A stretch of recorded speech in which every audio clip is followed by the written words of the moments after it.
everybody to the Town of Shenango Town Board meeting for July 22nd. Would you please stand and join me with a pledge of allegiance to the flag? I pledge allegiance to the flag.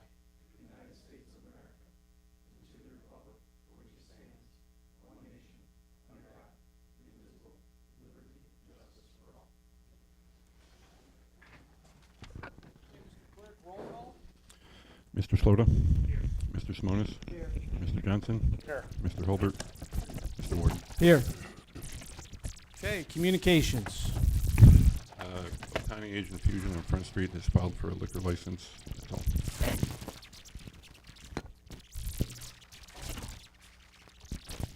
I asked Nate about this. He said if there's no objection from the board, then there's nothing we have to do on it. Everybody okay with it? Yes. Okay, then we're gonna move on. We're gonna go to open forum.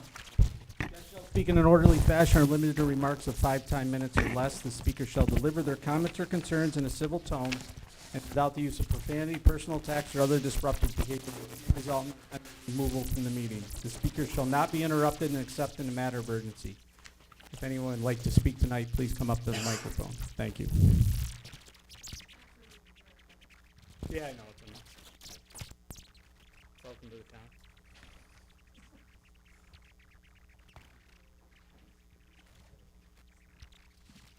Steve Parmenter, 735 Brossman Road, Binghamton.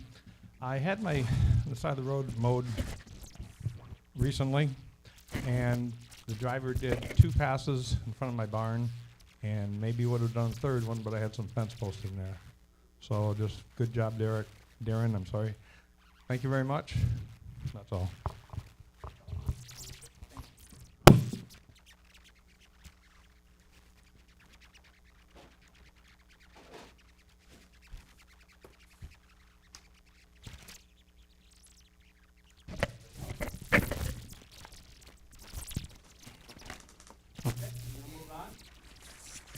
We're gonna go 5.1 wastewater treatment plant updates.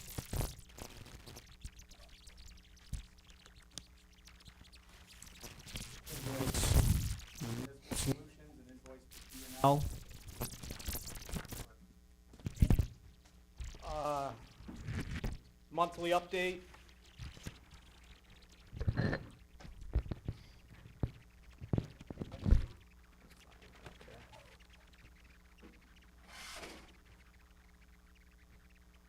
Board have any questions on these?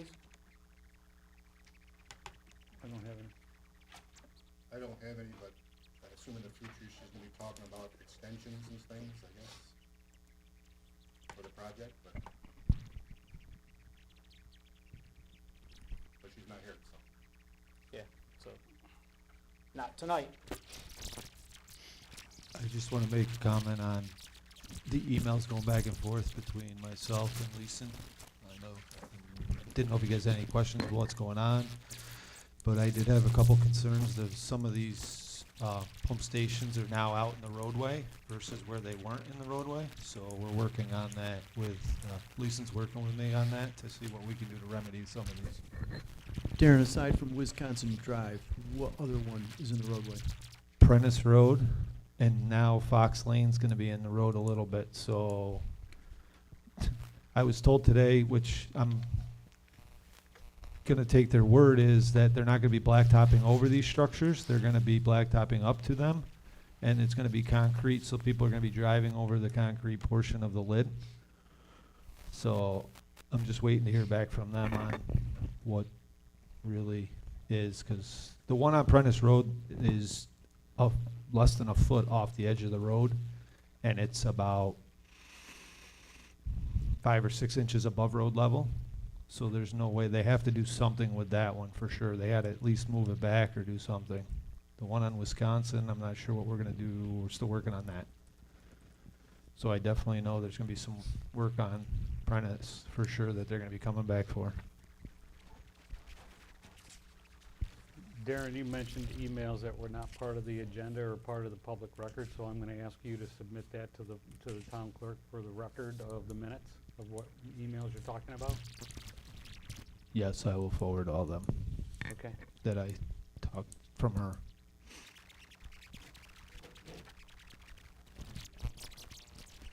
Are you saying that they may have to go back and do major changes to the whole structure?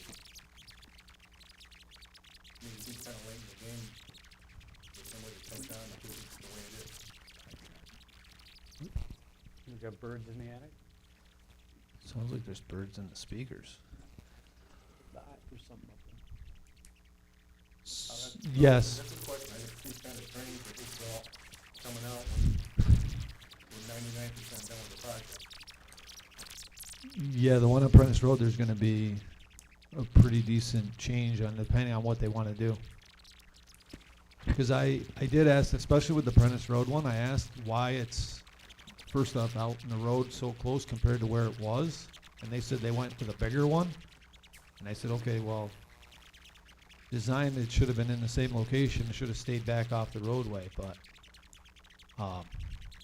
we're still working on those. But that one definitely.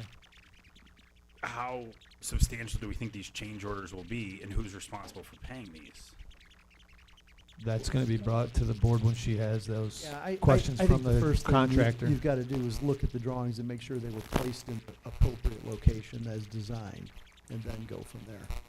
Right. If it was placed there as designed, then it sounds like it potentially could be a B&L issue, but we don't, you don't know. There's a lot more information I think you're going to have to gather first before there's any decision made on what actually is going to happen and who covers it.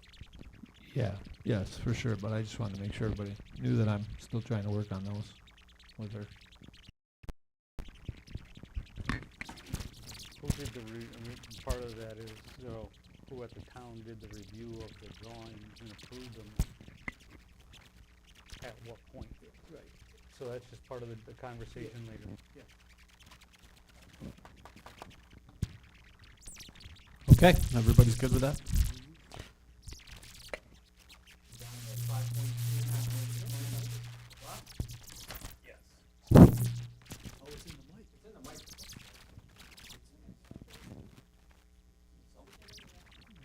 But it's only coming on when they're, You're talking to it. Oh, it's on right now. All right, 5.2, comprehensive plan update, text my gov update. We're going to have a meeting a week from tonight, our next committee meeting. Renee's been doing a phenomenal job of getting out information to the committee members. You want to get into, Renee, you want to get into what that goes, or whatever we call it now? For The the- problems you might be having with them? Oh, for the text my gov? Yeah, that's my Yeah, what happened looks like it was kind of an oops. When I originally started talking to text my gov, it was explained to me that each text message could be a max of 1,000 characters.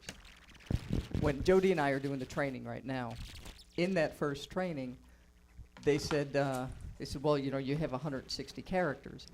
And I went, no, we have 1,000 characters per text message. That seemed to be an oops. I showed them the email where I asked that specific question, and they go, oh, yeah, you did. So they came back and in response wanted to do the right thing and saying, that's right, that was our bad. So what they did was wind up upping our 100,000 allotment of text messages for the year to 500,000 for the year, which gives us, after we figured out the kind of math, the short version is it gives us about 43 mass text messages that we could send out if everybody that is currently opted in when we go live, because TextMyGov was the one with the database that had that pulled. There are 11,448 that are opted in right now. You know, so when we're all ready to hit the go live button, that's the 1,448 residents that get that. If they stay in, then they're part of the text message pool. Because the way it works is that if we send out one text message to everybody in the town, that one text message counts as 11,448 text messages. So when they upped in order to kind of make right the misunderstanding, they said, well, instead of 100,000, we'll give you 500,000. That means that we do have 43 text messages ballparked that we could mass send out to everybody. every text message that we send out is probably not gonna go to the entire town. It's gonna be, you know, if we have a Shenango Forks area or Shenango Bridge area, then, you know, so we're not gonna use up all of that. But Jody and I are in the training, and it's 3 weeks, and they're about 45 minutes per.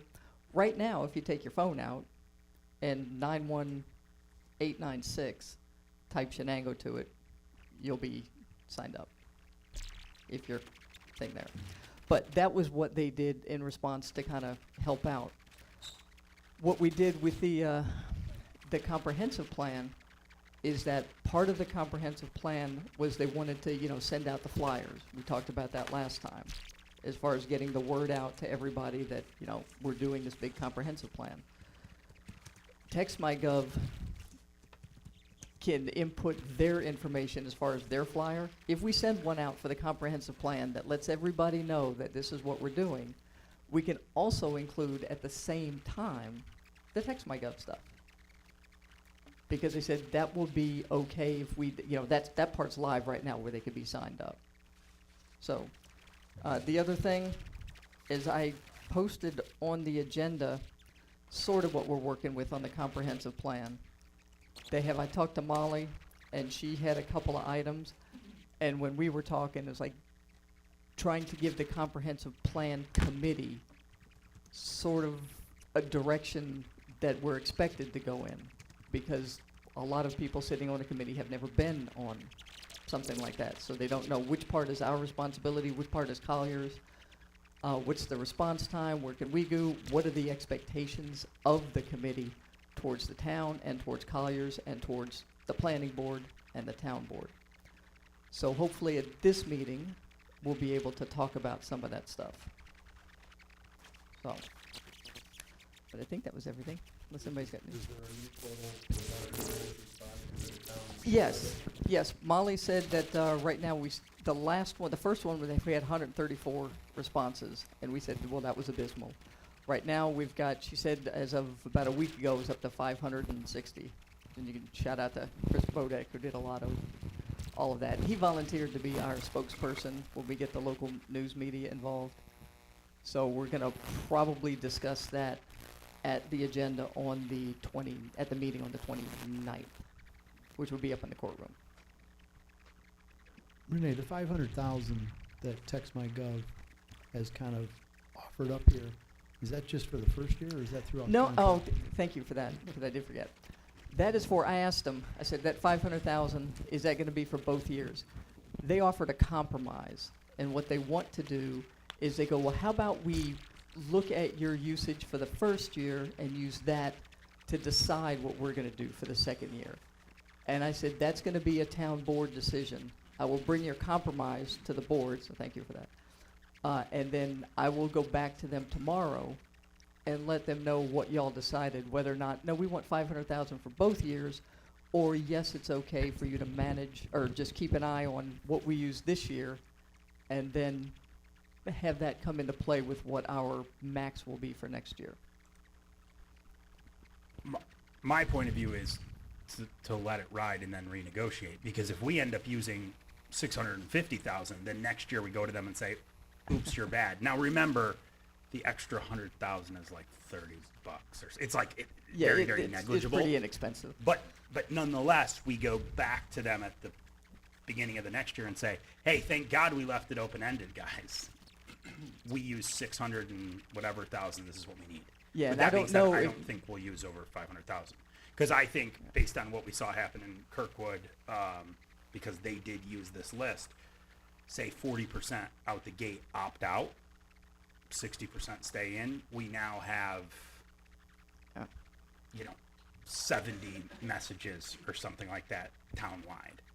Yeah, and I think that the big usage is gonna be, if we do it, we want to keep the comprehensive plan committee, obviously that whole plan and the meetings and everything else is gonna be a big part of it. But we figure one a month max for that, so that's still only 12 messages, even if we sent it to everybody. But yes, so I don't know if if they're gonna monitor our usage, I don't know if they'll go up from 500,000. I will jump on that phone call and make the argument Yeah. that we go up if we need to. What is the significance of the concept of the number of texts that we send out to the characters per text? The Because- character count is a cell carrier thing. It doesn't matter who we go with. Yep, that's not my question. Okay, sorry. What does the extra $400,000 text get us if even if we're, why would we ever put out 1,000 character text as opposed to 160? So I'm not understanding how this is a bust on the character issue. It's a bust on the number of texts that we can send out. For the character count, if we're doing survey links, if we're doing surveys, that's a lot of characters. You had it figured out, right? You had to figure what 160 is, how many words average. Yeah, it's about, on the average, 160 characters. If I use the word Shenango as one, just as an average, it's about 17 words. So if we had 1,000 characters and we're doing more like if we send out a link, every character in that link, if I send out the link for the survey, that link is this long. That's that many characters. So all of that counts, spaces, punctuation, everything. I get that, but you're not gonna send out, we're not talking about sending out, if we have to send out a text of 400 words, we're not gonna send out 3 texts on the same issue with continuation. So what is this really buying us? I'm not sure I'm following you. Because if you sent over 160, it's been bumped to another text. So then we'd be paying for 2 texts Yeah. per, if So we had it's to gonna have one. It's gonna automatically truncate a 320 character text into 2 texts. Correct. Automatically. And that's because AT&T or T-Mobile is forcing that, but yes. Or are they truncating it to the first 160? What happens now? If it depends, the way it works is we have 1,000 spaces to use.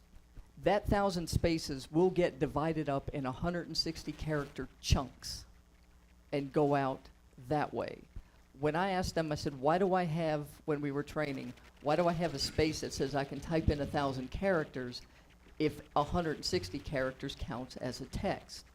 And that 1,000 characters is the entirety of what can be sent out, sort of, for lack of another way of putting it, at once, even though it gets truncated every 160 characters, and it will go out on another text message, like he was saying.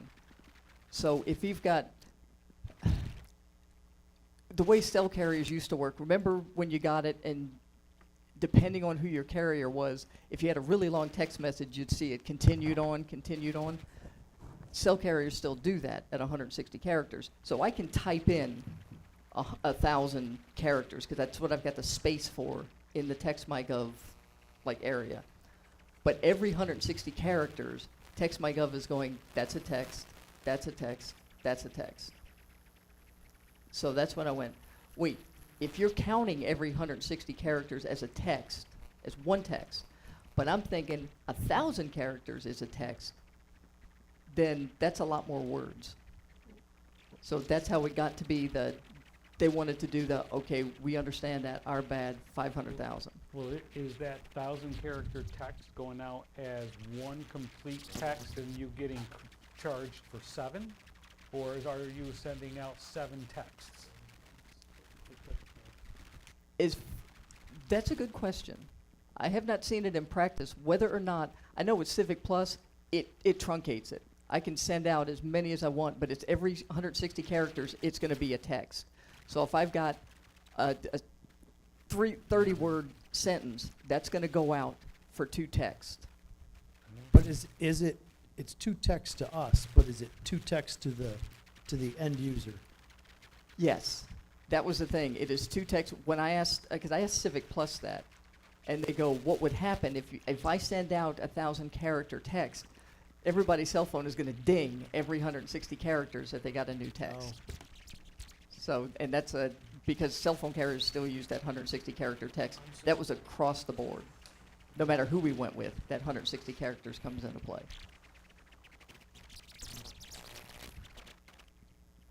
What does truncate mean? I know it means divide it up, but Yeah. Give you one text, it comes out 450 characters to get a message out. It doesn't come as one text. So it's like, say the first one you see stops with the word but. Yeah. Does the second say also and finishes the sentence? That I have to admit, for TextMyGov, I will check with them tomorrow. I believe in the case. I can't, don't hold me to this yet. Because TextMyGov gives us 1,000 spaces to send out a text, it just counts every 160 characters as one. So if it gives us 1,000 spaces, then everybody's gonna get one, as long as it doesn't go over 1,000. But I will double check with them, because I got another training tomorrow. Because I know how Civic Plus does it, but that's a fair question, so I will ask them. But I believe in the case of TextMyGov, it's 1,000 spaces, and it counts as text messages every 160 characters.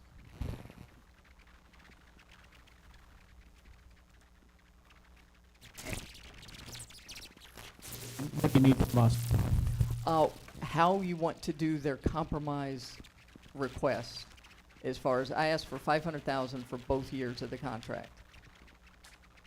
It's whether or not y'all are okay with their compromise was that they want to monitor our usage for year one and decide what to do with our total number of text messages allotted for year two.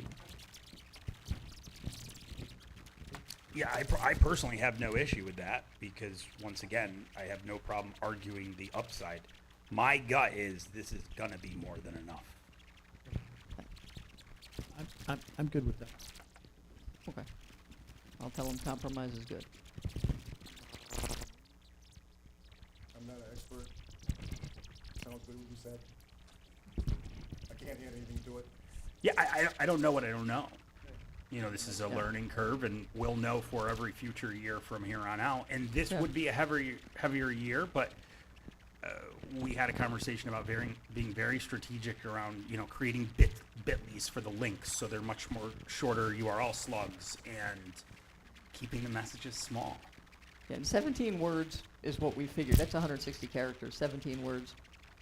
And once That's again, pretty good. I'm betting on, based on what they told us for other municipalities, that unfortunately there's going to be a good chunk of people that opt out, whether they moved out of the town of Shenango, but their cell phone is still a 607 number registered to 23 Columbine Drive, or whatever it is. We're going to have a fair chunk opt out, which is okay. But if we get 60%, I'm tickled pink. Yeah.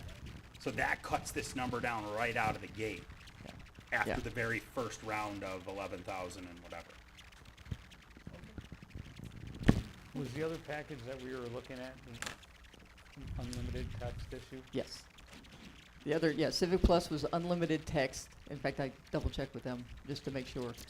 Yes, unlimited text. They do not have the database with the opt-in. They had an app. They did not have the auto sign-up kind of thing. That would be pretty much on us to see how residents would sign up. But still, the texts were limited to 160 characters. Yes, still 160 characters. It's just unlimited number of. And anything over 160 characters, they would get dinged. You know, you'd get a text alert. If it's a long message, if it's like 35 words, then you'd get 2 dings on your phone. It seems like the financial issue that we discussed when we were talking about is kind of going back to the other program for me. So I just want to keep that part of the conversation. I don't disagree with that, but I think there was a lot of weight put on the database and the Yes. value of that. So I don't, you know, I hear what you're saying, that this is a different structure now, but there still is a value to the database itself, and I don't want that to get lost in the conversation either. Nope, and it's fair that that process hasn't gone through, so we don't know if there is a value or not, but we're proceeding because of the expectation on it. I just don't wanna get caught in 2 years, or if this isn't working out, that we are at least looking at what the extra cost of this package is not giving us the benefit And this is possibly an issue for us to be able to reevaluate that before this 2 years is up if there's no value. That's fair. And the way that I'm seeing the 100 to 500 is that we're talking about a 7 times issue, not a 5 times issue. So I wouldn't want to see them restrict us on the 500,000. I get that. So that goes along with evaluating where it is, if we're at 600, 700, or 300. That's all. Okay. So we're good. I can tell them their compromise is good. They can monitor. Yeah. Cool. Thank you. Do you want to finish the discussion? Because I think the comprehensive plan was tied as part of this too, wasn't it, Kevin? Yes. So I just wanted to ask on the comprehensive plan, in the scope of work, and I don't know if all the committee has the scope of work of what our expectation is from Colliers and the schedule, but I'm curious of where we are in that scope of work. Like when we look at that and I open that contract up, it's got specific tasks identified.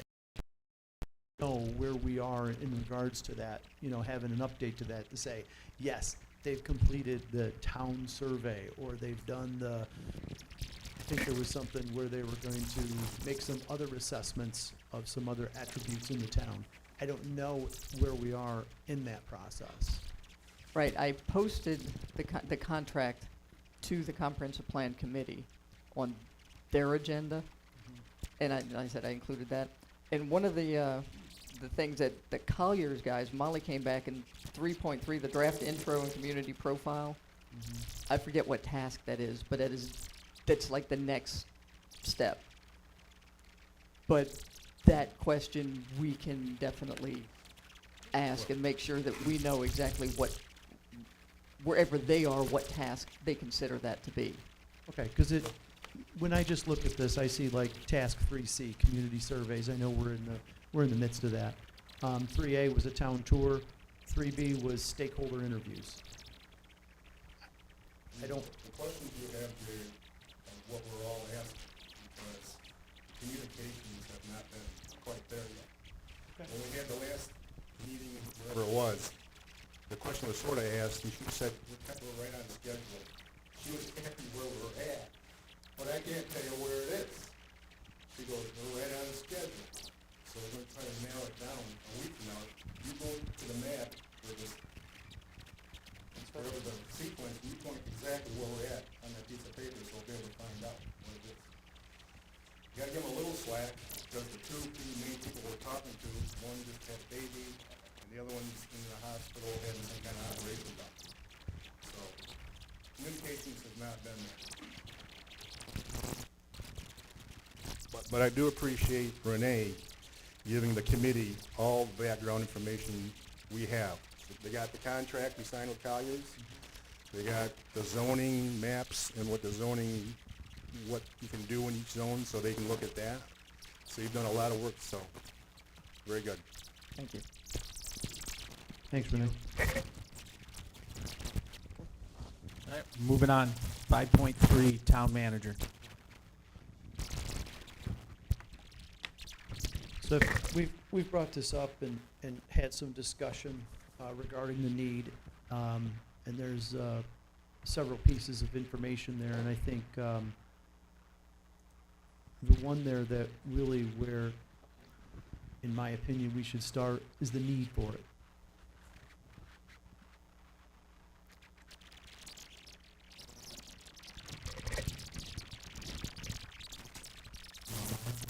Please? There's a need for it.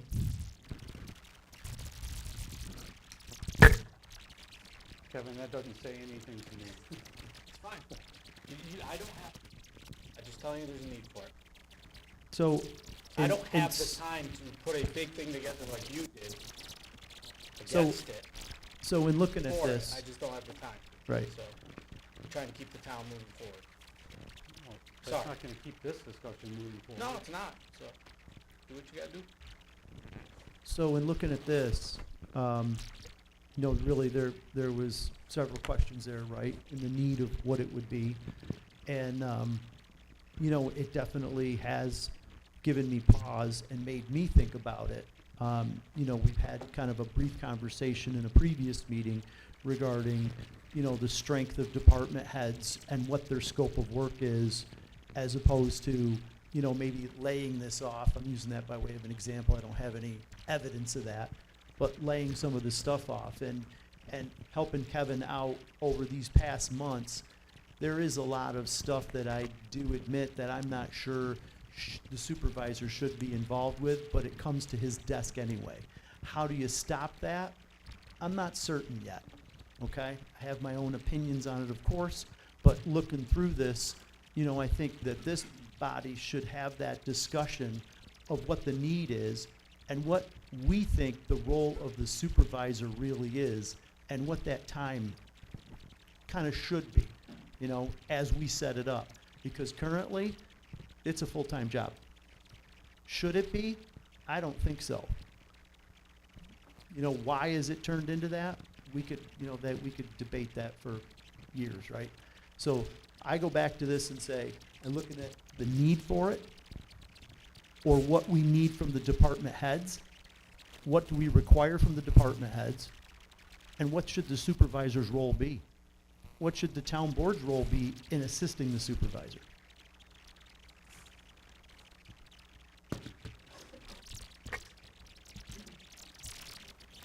I can tell you the roles and responsibilities of the town board is laid out legislatively.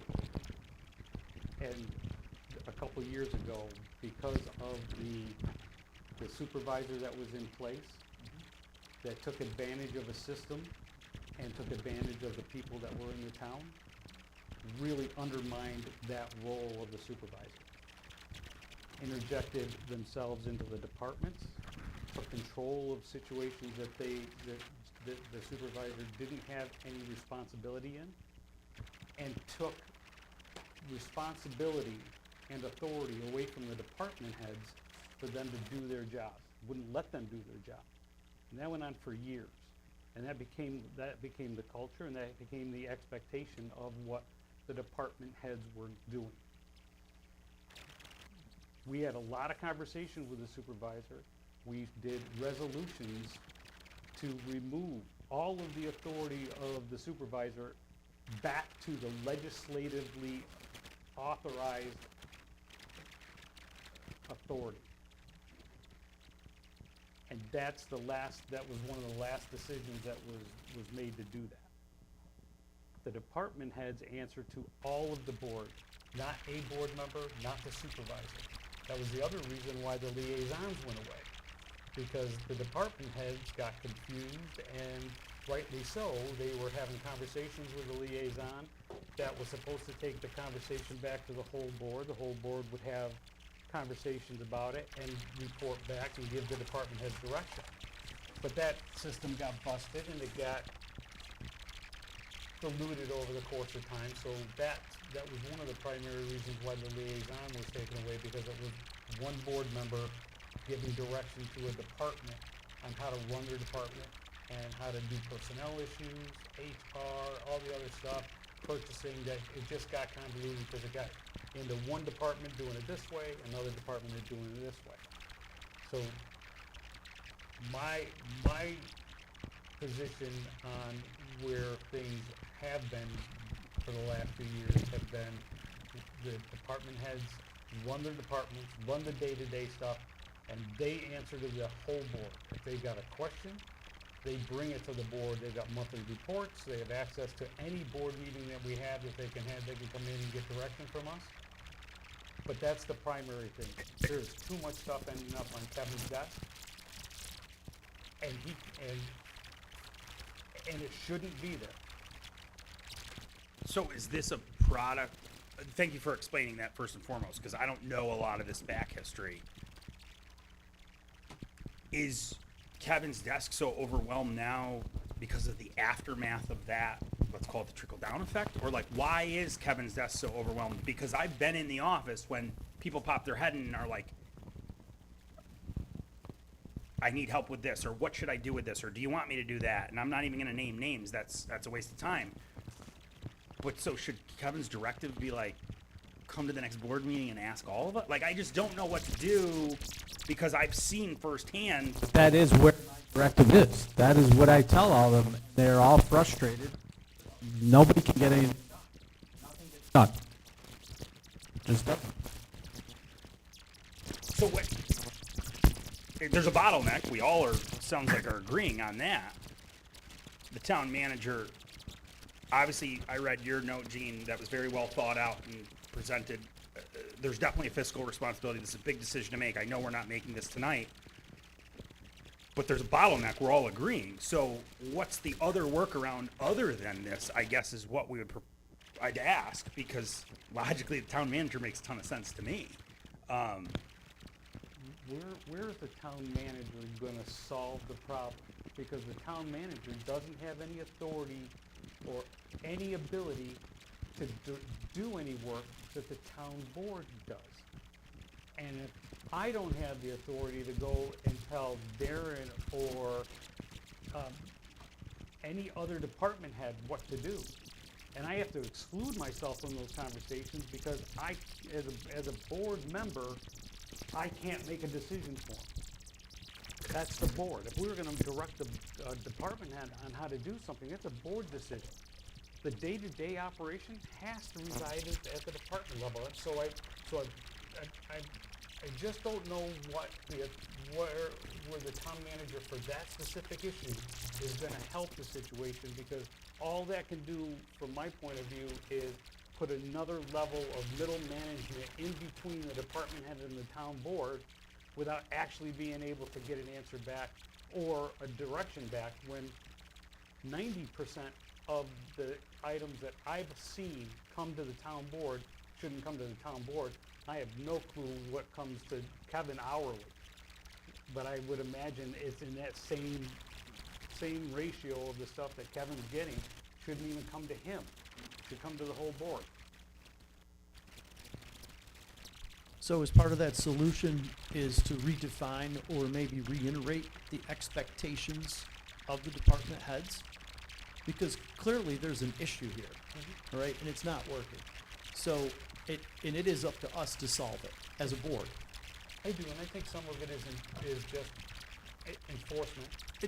No question, part of it is enforcement. And But I also think there's some expectation too that I think needs to, whether it was previously stated, it certainly needs to be reiterated. Yep, that's fair. And maybe that's part of the solution. Maybe that's the first step. And I don't think that all of this issue is a department head issue. No, I don't either. Because if I have somebody coming to me and asking me a question and I solve their problem for them, and then I solve the next problem for them, that's not their fault, that's my fault.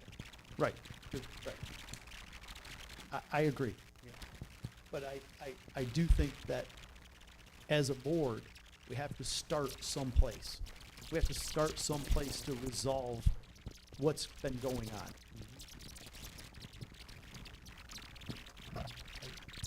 It's hard for me to carry on more than really what I'm saying, Kevin, and I'm not trying to be a jackass, and I'm not trying to be argumentative, but when you say that that's all you can say is there's a need for it, I need to know more than that to even start to help with a conversation.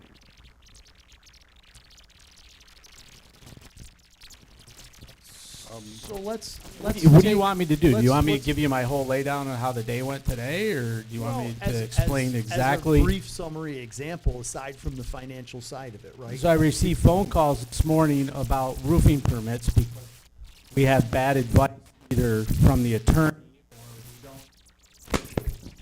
we don't. I don't know.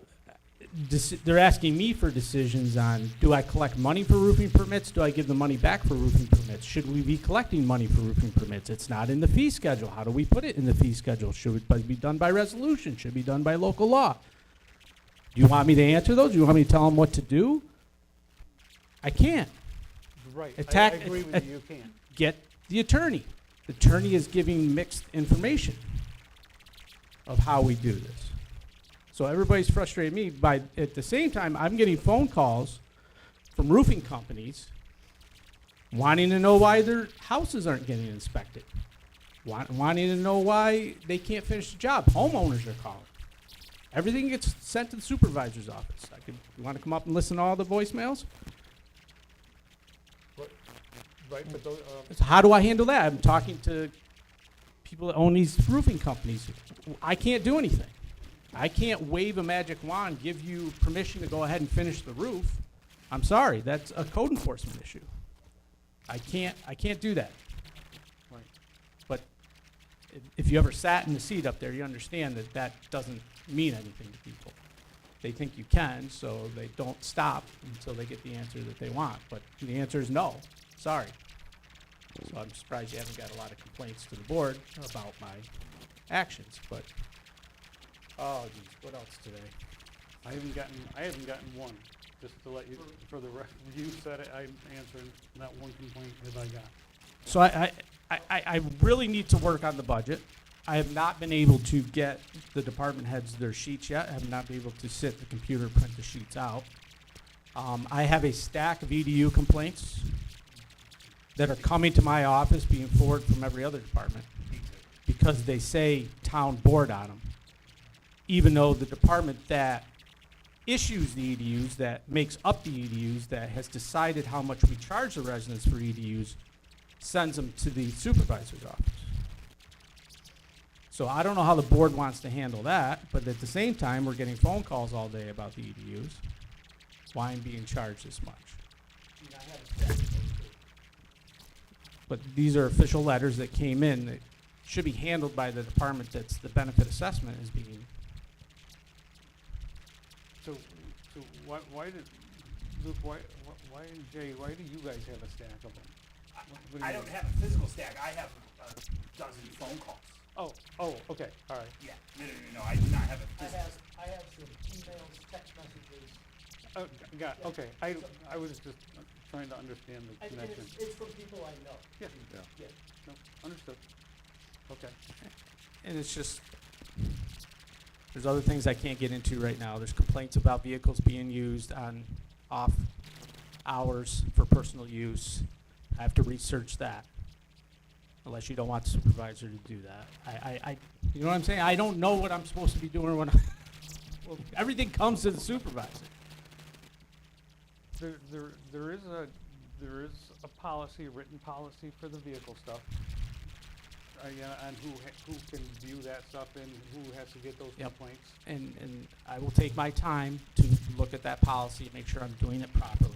At the same time, we're in the middle of an audit for the Teamsters. I sent you all that information. Yep. Luckily, we survived that without being charged a fine, and went back to 2019. I don't know. I don't have to sit here and justify it. I understand what you're saying. It's very frustrating because I come in here and our financials are a mess, and I need to get them corrected, and I need to get the budget going, but I cannot spend 1 minute doing that. I've not been able to sit down and do that. I can't even answer the emails. I've got complaints about cemeteries, about our mowers running over everybody's graves and knocking gravestones off and mowing over plants, and I forward them to the other departments, but that doesn't satisfy the people. So there's just a lot going on that is not being handled, like you said, at the department head level. So I don't know how you want to take care of it. What about when those complaints come in? Obviously, we want to share them with the board, so we get some feedback, some resident feedback on some of those complaints. That way, we're able, as a board, to address that with the department head. I would love to forward you everything, but I don't have a personal secretary to do all this. I have to do it all. And that takes time away from what I need to do. Remember, it's a part-time job. I understand that, but Jody is the town board secretary. Jody is buried. I'm not saying, I'm not. I'm just saying, this is just I get it. trying to explain what's going on in the town. The town is short, probably manpower to operate the town, and everybody is doing more than they probably should be doing.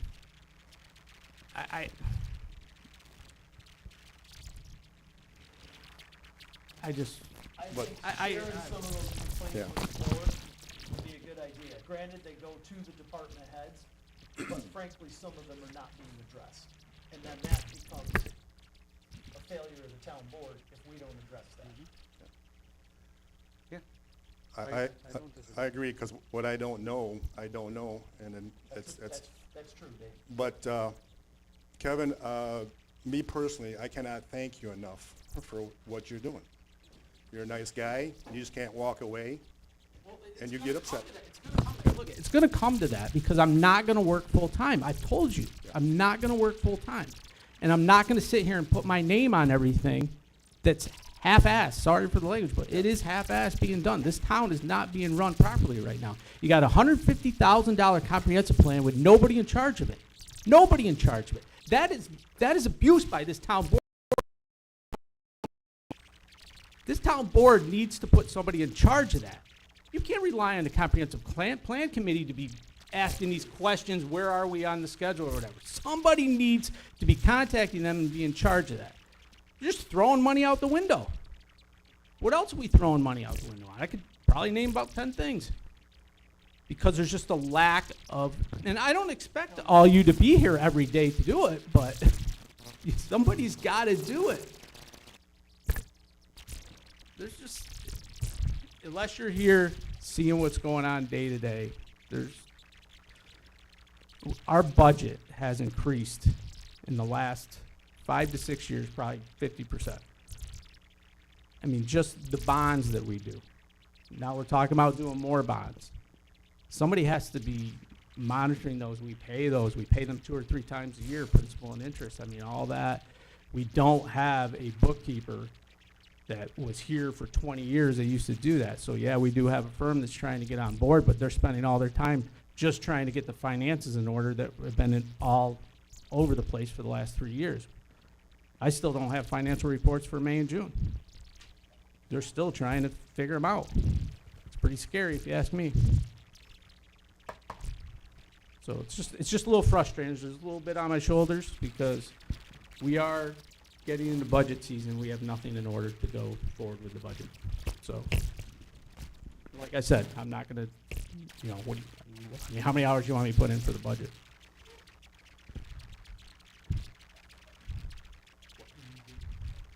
There's nothing we can do right now. Us, the other members. Somebody take care of the comprehensive plan. Jeez.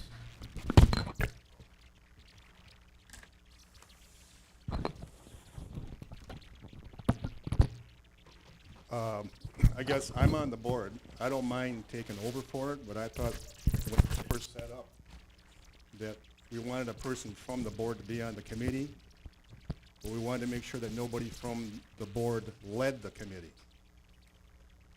Did I get that right? So I was like, that's why I didn't volunteer, because I thought that I was just one of the good old guys on, just to let you know what's going on. So, Would there be a problem with you taking the lead on that? Because obviously, nothing's really gonna get approved without the entire board. I'll do whatever you guys I'm want me asking to for an do. opinion.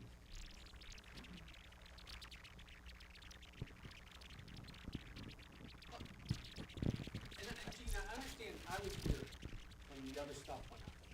And I understand 100% what you said. You're right on everything you said.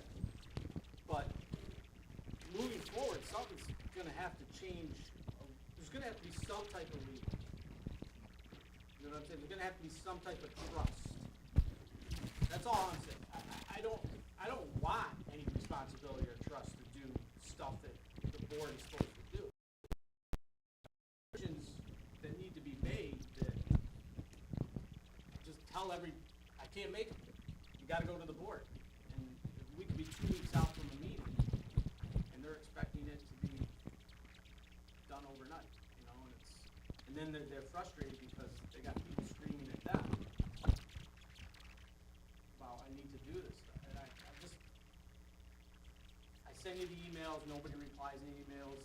Department heads asked me, did you get a response back? I said, well, I sent the email, so that's all I can do. And I understand about not making decisions outside of being in open forum. I understand all that. That's where I'm looking at the town manager that should be making. The but- board can give them authority, just like the board can give the supervisor authority, not that I want it, or not that, but I don't know. I don't know what the answer is. I'm Well, just telling you, it's not a very efficient, if this was a business, you're done. You've been closed the doors years ago. Man. This is horrible, it's just horrible. I think it's worth mentioning that the town, you know, that you mentioned, you know, we can't have decisions by email, we can't have decisions by phone, we can't have decisions by text, all that stuff is outside of the requirements that we have to meet for open meeting law. One of the, part of the conversations in the past with putting that and keeping that at the department level is they can make their decisions. They should be making their decisions. They've got budgets in place. And if they make a decision, they can do that. Otherwise, it's gotta wait until we have a meeting and we have a conversation about it. And bringing, and just from me, bringing up a conversation without having the supporting documentation on the agenda that I can look at and review and understand the concept. And Darren, that's why, you know, when you mentioned the emails, that was not part of any part of, part of the dialogue that was for the meeting. I mean, those are things that we have to do because we're required to, because of laws that are in place. The department head making a decision, he can make that decision. They can charge a permit, not charge a permit. And if there's a problem with it, it's at that level. Kevin, I'm glad you're saying that. I'm glad that you're throwing that. I love to hear that. I will let the department heads know. I don't know. I'm not sitting in your office, but if it was something that I thought was a department head issue, I would just say, that's your decision to make. Submit a report to the board on what you did. 99% of them are department heads. Because that's, other than any that comes directly with supervisor's office, any of the other issues are from the department, that department head should be able to handle. Yep. I would never know what a department head is that capable or not capable of doing until they make a decision and they get a track record of what they're doing. So that's another problem that the board probably doesn't see. Is the strengths and weaknesses of the department. Yeah.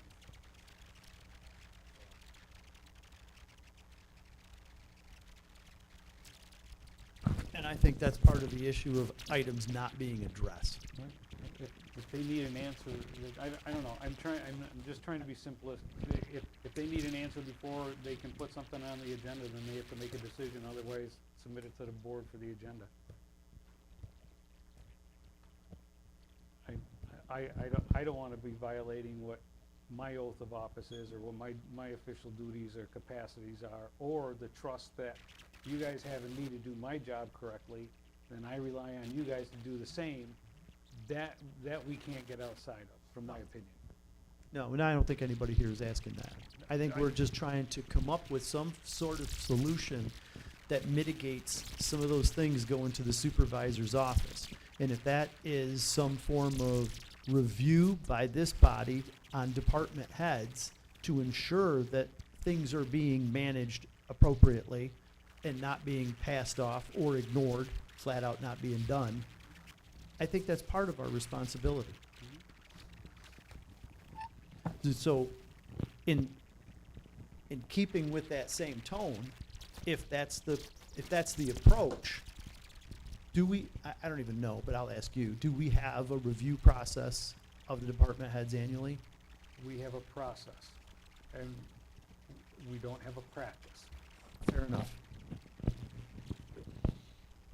And maybe that's something that we should start to employ to kind of get a little closer to that. I get what you're saying about the liaison, that part of it. You know, there's certain things that came in the agenda that came in, you know, kind of quickly, and we didn't have a long time to make a decision on. I'll use the insurance items, for an example, there was some insurance items on that list. I was scratching my head going, why would we insure a $5,000 structure with a $5,000 deductible? I have no idea. But that's just another. But that's what I'm saying. If that's, The insurance. it would be a department head, right? But I look at some of those items and it was like, well, geez, we got a decision to make next week. Is there really Buildings time and to, grounds. and it, you know, Public Works. He's not, he told me he wasn't, because I went to him. but that's just it. I think that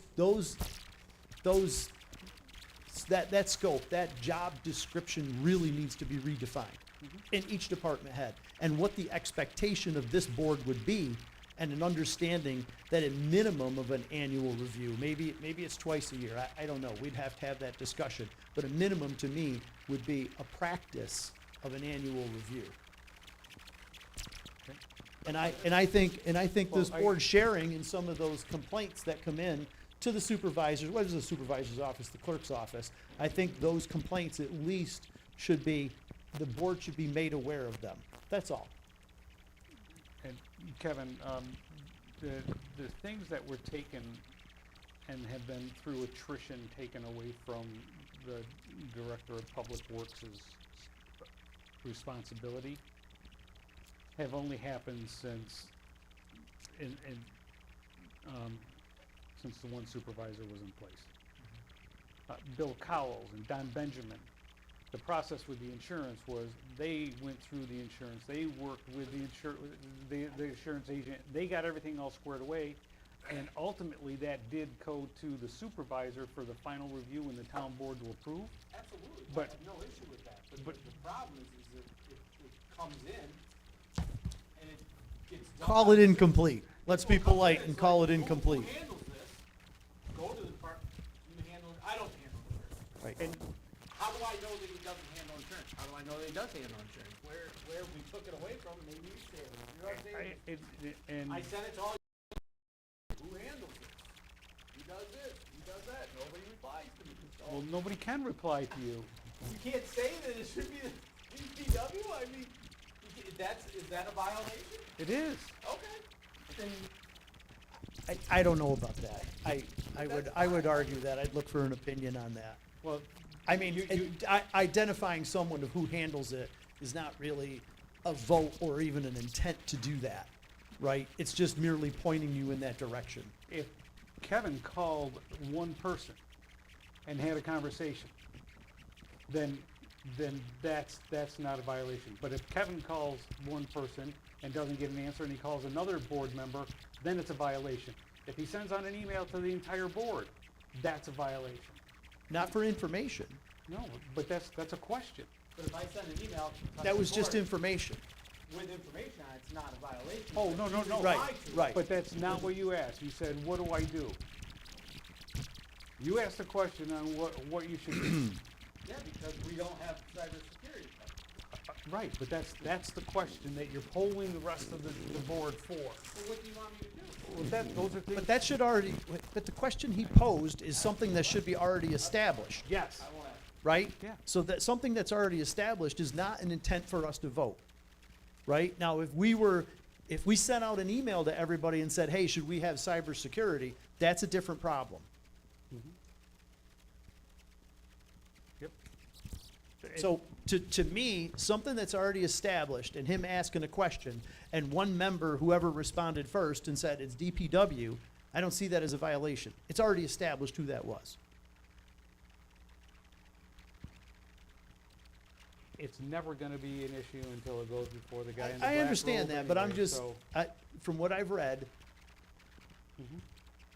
on something established like that, there's really no intent to change a vote or to do a separate vote. But the question about cybersecurity of whether or not we should have it, you can't answer that question via email. So you're saying that department head at one time went through all the insurance issues? Then it was taken away? Was it just verbally, or was it written down? Well, I think that's the problem, Dave. There's no definitive descriptions to the department heads. It seems a little ambiguous. Yeah, because I'm not picking on the department heads either. I'm because- not either. I'm just No. saying that from our standpoint, with all the changes that have been made over the years, I don't think it's been clearly defined, all right? Even So- what some of the expectations may or may not be. So I feel bad, because when Kevin sends out these emails saying what is what, I don't know what is what. That's why I don't respond. And you're probably right not to respond, and I probably shouldn't send those out, but I have no idea what to do with it. But I feel And bad, I don't wanna look like I'm not doing it. Like, well, don't worry about that, because you're doing a and great you job. could see with the audit one, the guy got upset because I didn't reply to it, or that was, You know, kinda need to come to me at first. we got a new bookkeeper coming, or we do have one, and we're filling in other positions. So to me, it's like we're becoming a normal town somewhat, you know, but it looks like we're going back to catch up. We're just catching There's no up. question We're about it. catching There's a fair amount of So that. we can't act normally. And I don't know, Kevin, do you get the idea that we're gaining ground, getting close to where we're supposed to be? Or is this just so deep?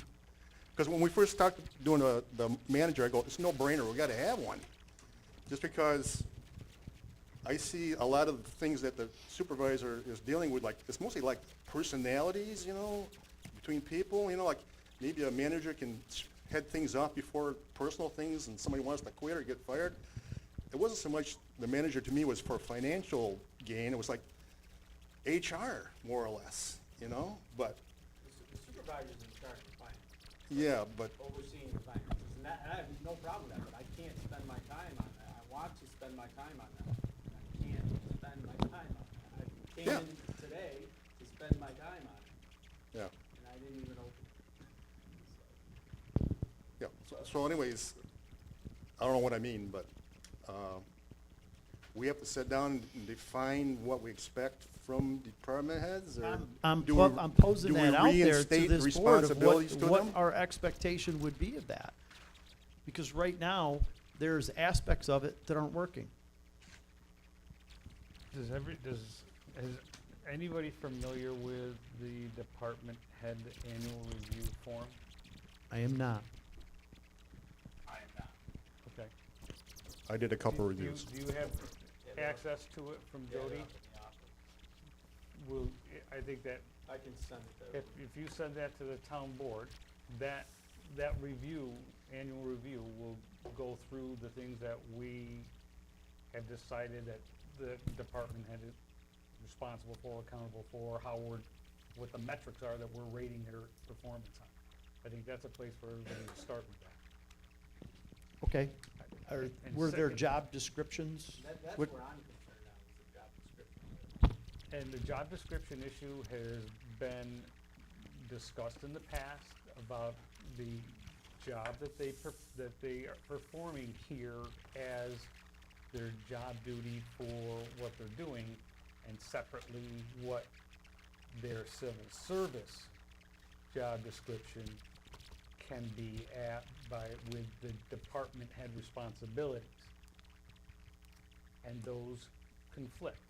Yeah, the civil service ones are incredibly vague, because I have read those to see what they're responsible for, but like, there's a interpretation, once you get behind the curtain, so to speak, and see all the things involved in a day-to-day position, it's really easy for a department head to say, oh, I'm not responsible for that, look at civil service. Like, there needs to be something much more robust than what civil service says, in my opinion. I just didn't know if it did or didn't exist, this annual review thing. So we can also have access or go to Jody and ask for, let me see last year's review.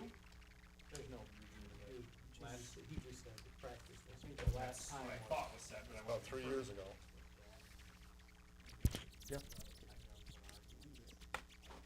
And I don't even know if we got through that one. I don't think we went through that one. So, What, yeah, I can send it there. I want to stay as much on topic as Yep. possible, but the issue with the job descriptions conversation has also been with creating job descriptions and getting them to Broome County for approval, specifically for department heads.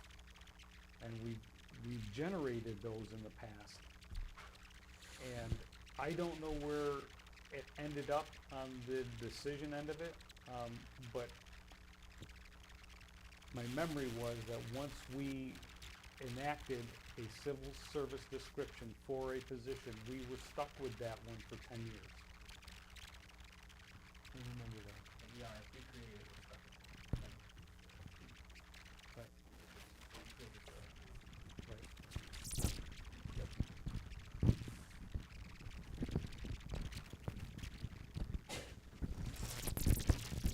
I guess we better be sure. Yeah. Yeah.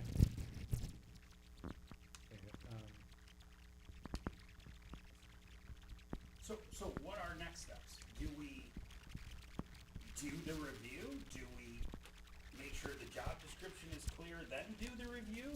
Setting expectations for these things do not go to the supervisor's office and just make it very, very black and white? And then from there, we can start from scratch of, okay, this date forward. And then Kevin comes in here every 2 weeks, unfortunately, Kevin, I'm sorry, and says, so-and-so came in my office asking this. And this is very, very black and white that this is their decision. And we start keeping a tally of what department, like, this is incredibly inefficient. This is the part that, in my eyes, that town manager would do, because we would delegate to them, hey, we need you to keep track of this stuff. Because the supervisor can't be overwhelmed, you know. These emails would then go to them, and they would CC everyone on the board, but they would send those to whomever. So Kevin's inbox isn't bogged down with God knows what, but anyway, I'm just talking. What comes first, the chicken or the egg? Do we revisit these job descriptions right now and then do reviews? Do we do reviews, then do that? Like, is that our starting point? Yeah, I, in my opinion, I think we do start there. I think we start with what the descriptions are, what the civil service descriptions are. Let's look at that review form, look at that, understand what those expectations are. And before reviews are done, you know, I don't have an opportunity, if needed, to modify the reviews themselves. But I think, you know, having during department head discussions, during board meetings, I think mentioning the expectations, you know, that, you know, some of these things are happening and they need to be addressed by the department head, or they need to bring them to the board.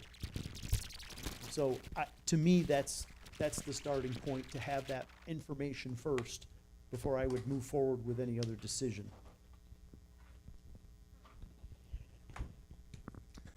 I would agree, because if I'm gonna review somebody, I wanna make sure what the, if they're, I wanna know what his expectations for the job is before I say he's doing it wrong.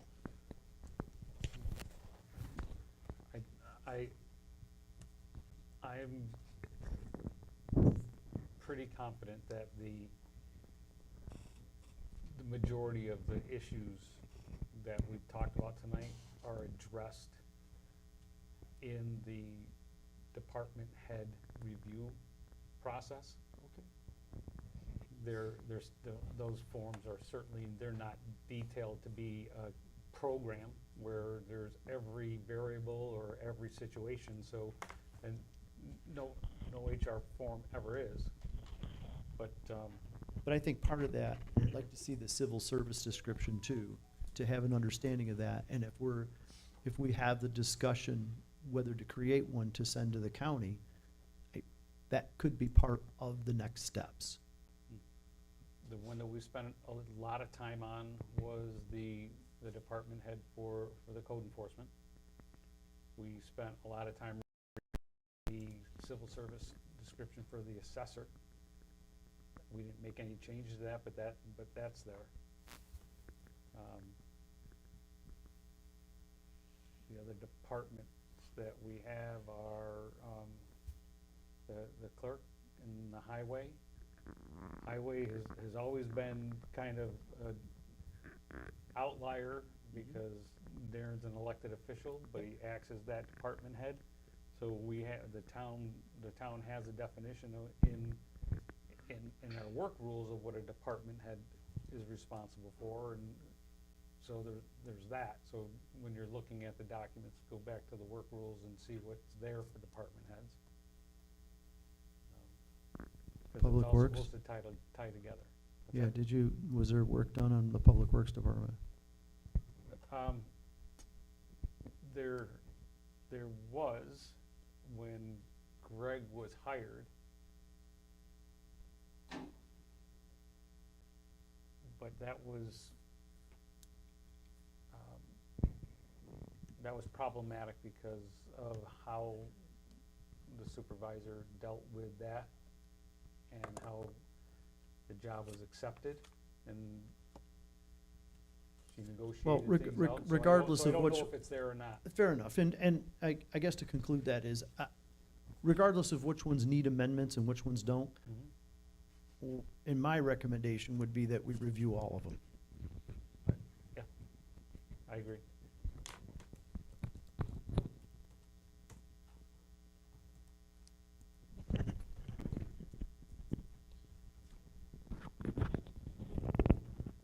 So would you agree that the next steps would be to gather that information, to look at that, and continue this conversation based off of the review of the review form, the civil service job descriptions, and, just, you said there was descriptions done by the town for department heads that currently exist? Are they the civil service? The responsibilities in the work rules. Okay, fair enough, and then we'll pull the work rules in, okay. Yep. So, Kevin, I would like to leave this on the agenda to keep this conversation going, and I can work with Jody to pull that information together and have it, on the agenda for the board to review. She's out of the office till Friday. Yeah, I understand, I'll get with her after that. You wanna just relabel it on here? Yes, We please. can do that. Go to future topics. Please. All right, everybody done with 5.3? Yes. All right, move on, 5.4, town storage network infrastructure.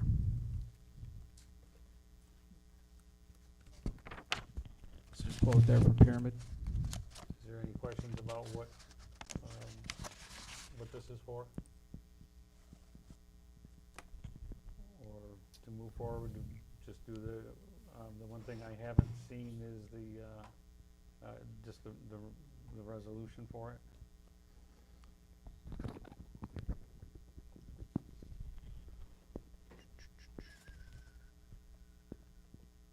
It's something the board wants to go forward with. We can have Nate draft a resolution for the next meeting. I'm certainly supportive of it. I was gonna say, you reviewed that, right? Yeah, I am too. Yep. This is the same document that we talked about. The thing that I just want to make sure that we're clear on is the resolution should not include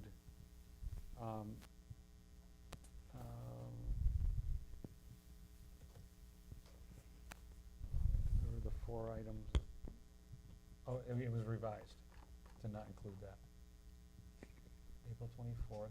No, we don't need those 2 and 3. 2. We had 1 at the very bottom, the pyramid options. Yes. We talked about those.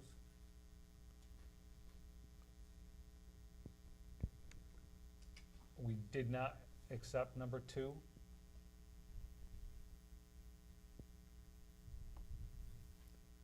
That was the $14,000, Yep. $17,000. 17, yep. And we did not accept 1A. Or, I'm sorry, 1B. B. 1B. So do they need to revise this?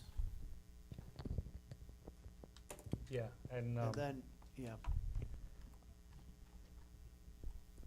they do. And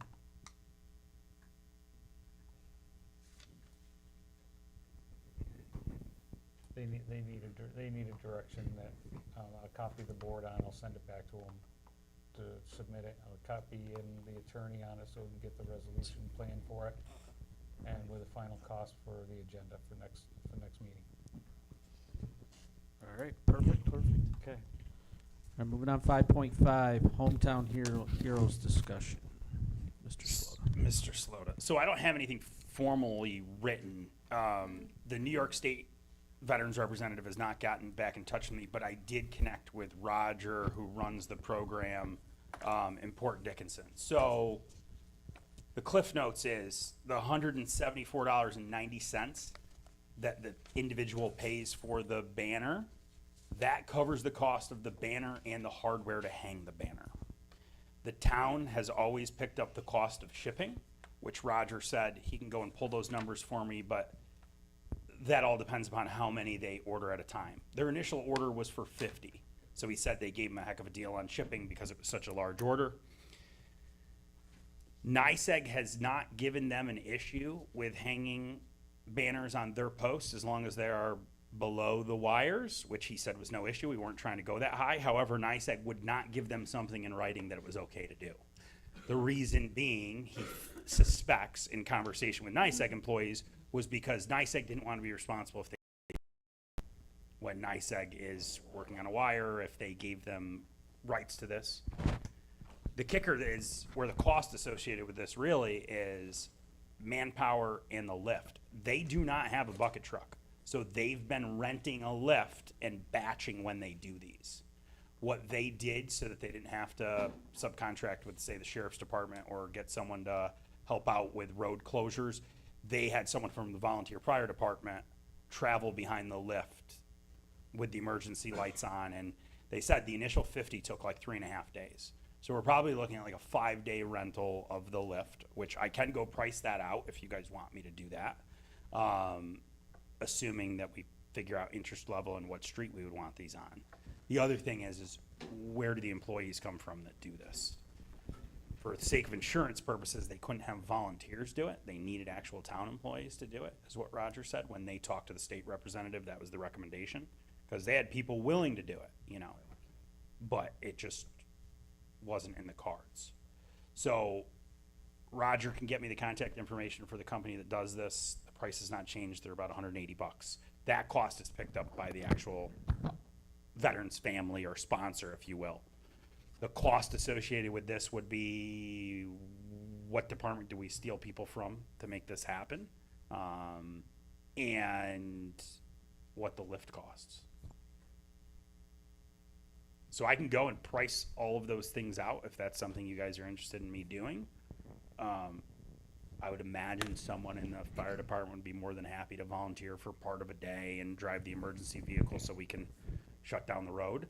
I don't know how complicated that is on Front Street, because I know that was one of the streets that we kicked around very, very briefly, or something like River Road. Would that be easier?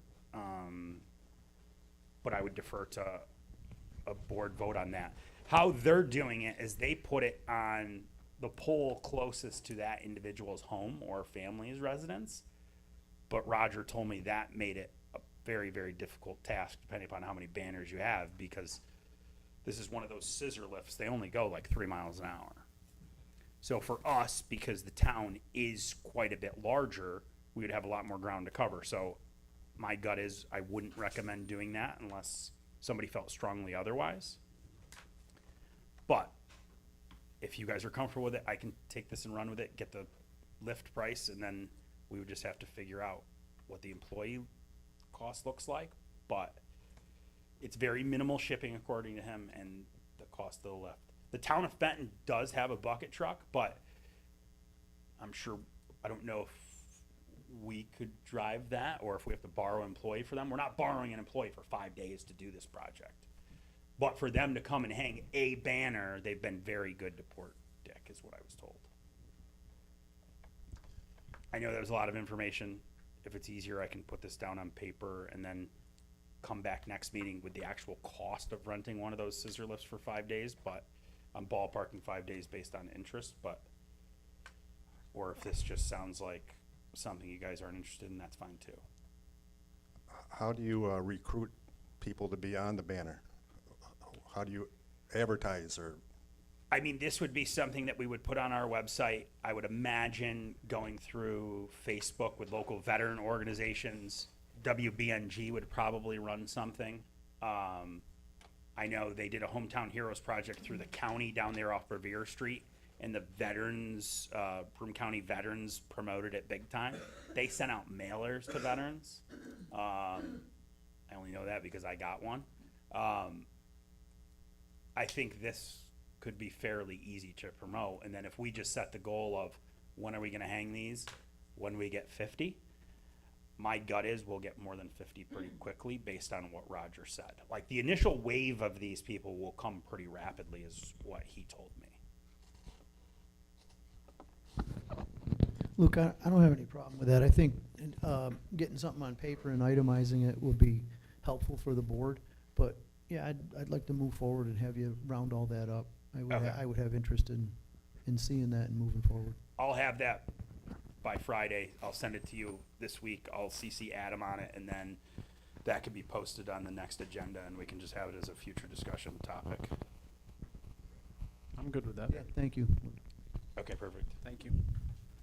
The next one is me as well, which I don't know. I did send this to all the board members yesterday. Adam, I apologize for not CCing you on it, but I printed out copies of it.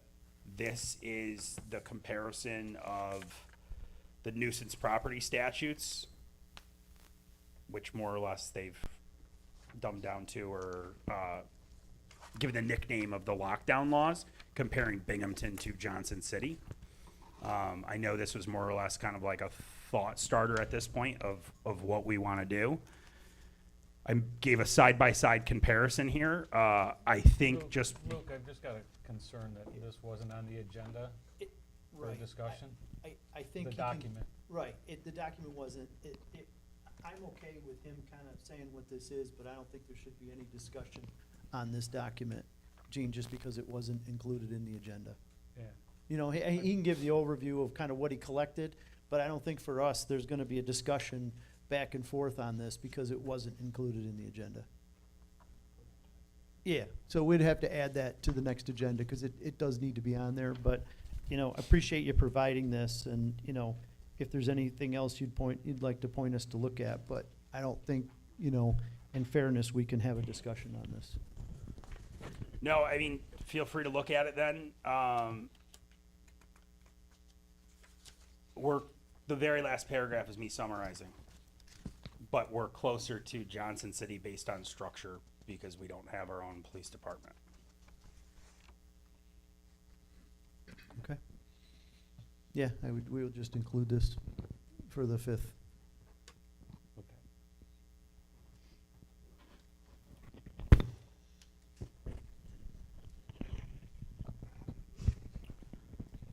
All right, Okay. moving on. The secure vestibule. I just want to update everybody that we did meet with the architects and engineers. Alex was there. Greg was in attendance. We walked through. I think there was some good solutions and some good ideas that came up. And the conversation about not only securing the vestibule, but looking at some improvements that would be done upstairs to secure this, the assessor's office and the supervisor's office, basically making almost a segregation from the court. So they're a couple weeks away. They've got some preliminary stuff that they've already done. I think there's some good ideas. We went through some of the items for the clerk's office and the Department of Public Works and the work that would have to be done in there. I think it's been narrowed down a bit now from some of the discussion today. So I'm looking forward to having that, those plans back to include into a future topic. But I would seriously doubt that they would be available for next meeting. So it would just be a future topic. Okay. We'll figure that out later, right? Yep. All right. 5.8, Climate Smart Community Grant Update.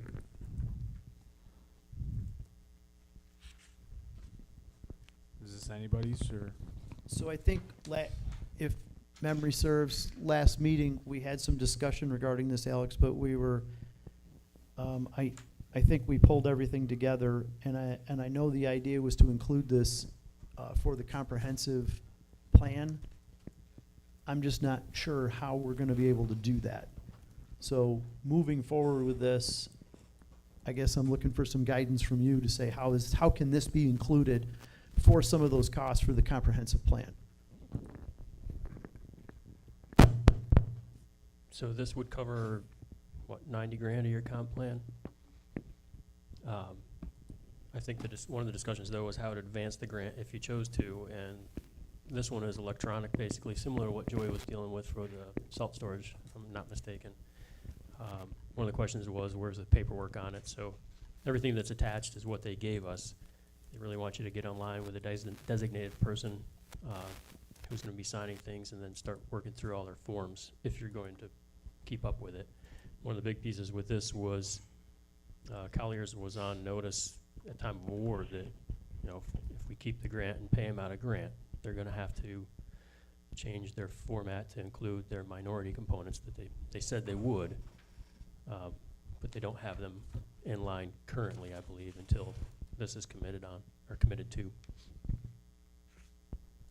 So if you choose to go ahead with it, it funds 90 grand worth of stuff, but there's a lot of paperwork that goes along with it, and just tracking. And again, who would do that paperwork, right? There's the question again. Yeah, That can't fall to the supervisor, and would we look to Colliers and the lead to the from the board, from the comprehensive plan committee to do that paperwork? Seems like that's an awful lot of work to do that, and to ensure that Colliers is moving forward in that direction. Seems like a lot of paperwork to do and to file, and if Colliers doesn't perform their piece of it, it seems like it could all be for naught. Sure, like when you get a grant through highway, Joy handles them all. Or, you know, Right, if well, Greg, we if Greg don't- had one, somebody in Greg's department would handle it, but this Right. one's kind of out in the open. So we didn't identify that. Correct. Thus far, it's been me giving you a hand. I was mostly just on the pursuit side, but trying to help out. So I think that's the first thing that needs to be, if that's the case. Who's doing it? I also believe this is a continuation grant where you have to do it for so many years and file reports every year, correct? So that was where Ashley was trying to explain some of that in her message. You know, can you drop the Climate Smart Community program in time? And do you have to keep up with it? Now mine's done.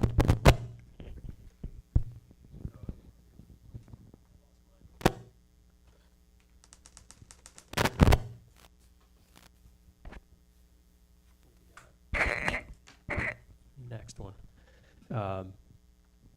So she said registering was significant enough for getting the grant, but the town does not actually have to do anything further in the program if it is not a priority to the town. So I'd have to read through this again to understand all of that and make sure, but her bigger component was the consultant and the minority component for Colliers. Reimbursed for anything they've done until the point that you commit to the grant, which is fine because, you know, if they haven't already gotten, they were 150-ish, and this is only for 90. Time's gonna slip away pretty quick, though. You know, Correct. especially if there's nobody assigned to this at this point. Correct. As far as the minority issue? No, I'm talking about someone actually taking hold of this paperwork. Who's gonna be in charge of this, from a town perspective? Okay, yeah, if Colliers has already been put on notice in regard to the MWB requirement, so that wouldn't be a shock to them, but somebody from the town's perspective is gonna have to manage this. And there's the question is, who?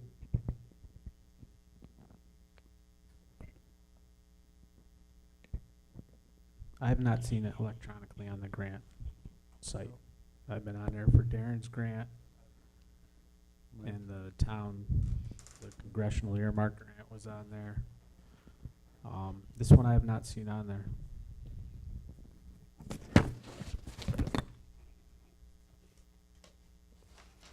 Unless it's done differently.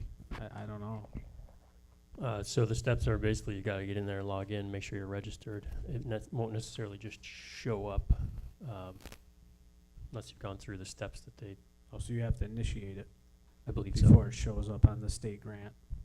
So it site. exists, it just isn't showing up, like if you go into where Joy logs in on our page of things, I don't think it shows up until you've kicked it off formally. So we don't even do that on all the other grants. The other people do that, and then it shows up where we have to submit information and accept it. Yeah, Myra's got a first step there that we got to follow, basically.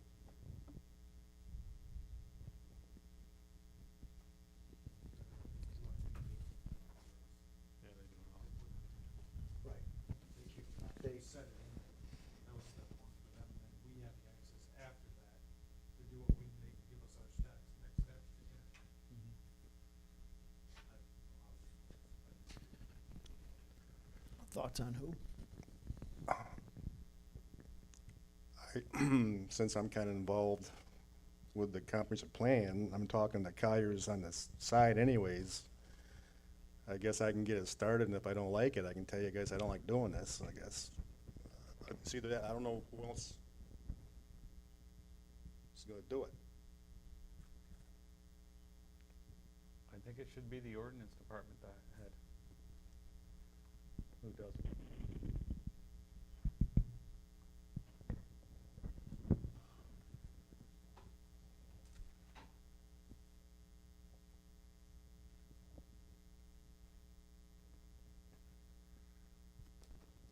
Thoughts? Well, that's the department that it's under. Comprehensive plan's under ordinance office.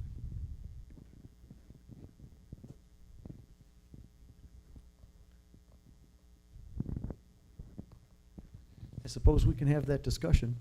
Well, board make the decision. You want me, I'll give it to the ordinance department tomorrow. Tell them to pursue the grant. Do you want them to pursue the grant? I mean, that's the whole question here. Are No we question pursuing about- this grant or not? I mean, Well, if we are, we need to get moving on it. I Because think before you even accept the grant and move forward, you need to see if Colliers actually can do all the MWBE and Well, I can't see wasting an opportunity to reclaim $90,000 for the grant. I can't either. That's why I'm trying to push it along, because here's the thing, is every day Colliers is the meter's running, right? And pretty soon we'll be past that point. So, yes, I'm okay with that, but somebody's gonna have to drive this and get this going. I would suspect that Colliers is gonna be able to meet that. They're aware of it. They know that we have this grant out there. So, There are also paths for compliance to meet these goals, because they are not requirements, they are goals. okay. And legislatively written, they are goals. So you have to do your due process and your due diligence to obtain those things, and as long as they document it throughout the process, they have a hardship, they're given direction in July. Understand, but and- somebody from the town perspective has gotta be following up on that to ensure that, because it still is ours to get reimbursed. Yes. Okay? I think You that- want, I don't know how, I know that the ordinance office is overwhelmed. It's very, very, very busy right now. So I don't know how long it'll take them to work on this. I know that they're overwhelmed with not having a full-time code enforcement officer in there.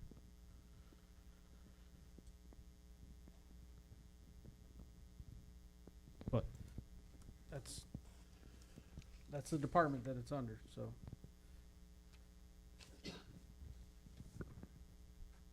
I don't have any issue with pushing it to the engineer either. I don't either. It's just gonna be out of scope, correct? Yeah, still. Have them tell us it's out of scope. Here it is. This is what you gotta get. I'd But- be in favor but- of that. But the person I think that should be responsible for tracking it down and keeping the board informed is the department head. I agree. And that's fine. Yeah. But getting that department some assistance doing that in the current state they're in, I think is Yeah, if prudent. if they think that they can't handle it. Right. Push it out and get a proposal, tell them we need it, and get the information back from them. Fair That's what enough. I suggest. You guys good with that? Yeah, I'm fine with it. Yeah, absolutely. Bandwidth was my only thought when we say that department.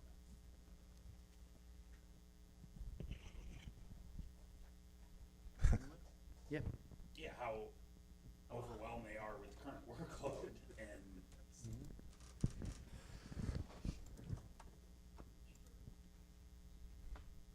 All right, All right. moving on, 5.9, code enforcement officer. So we, as I reported last meeting, we did make an offer to an applicant, and he countered. to the high end of our range that we advertised. The committee was actually okay with it, because it's not out of the range that we advertised for. And, you know, it's still our recommendation to move forward with that. So there's a resolution in here. It doesn't have the dollar amount in there, because our initial offer was 60,000. He countered at 65. We advertised between 55 and 65. This is a gentleman with experience who is moving from another town into our town. So discussion with the committee, we really didn't have any issue with that.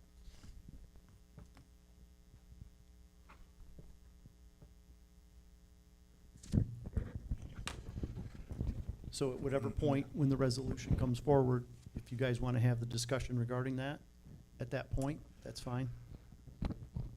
Okay. But I personally don't have a issue because it was within the range that was advertised.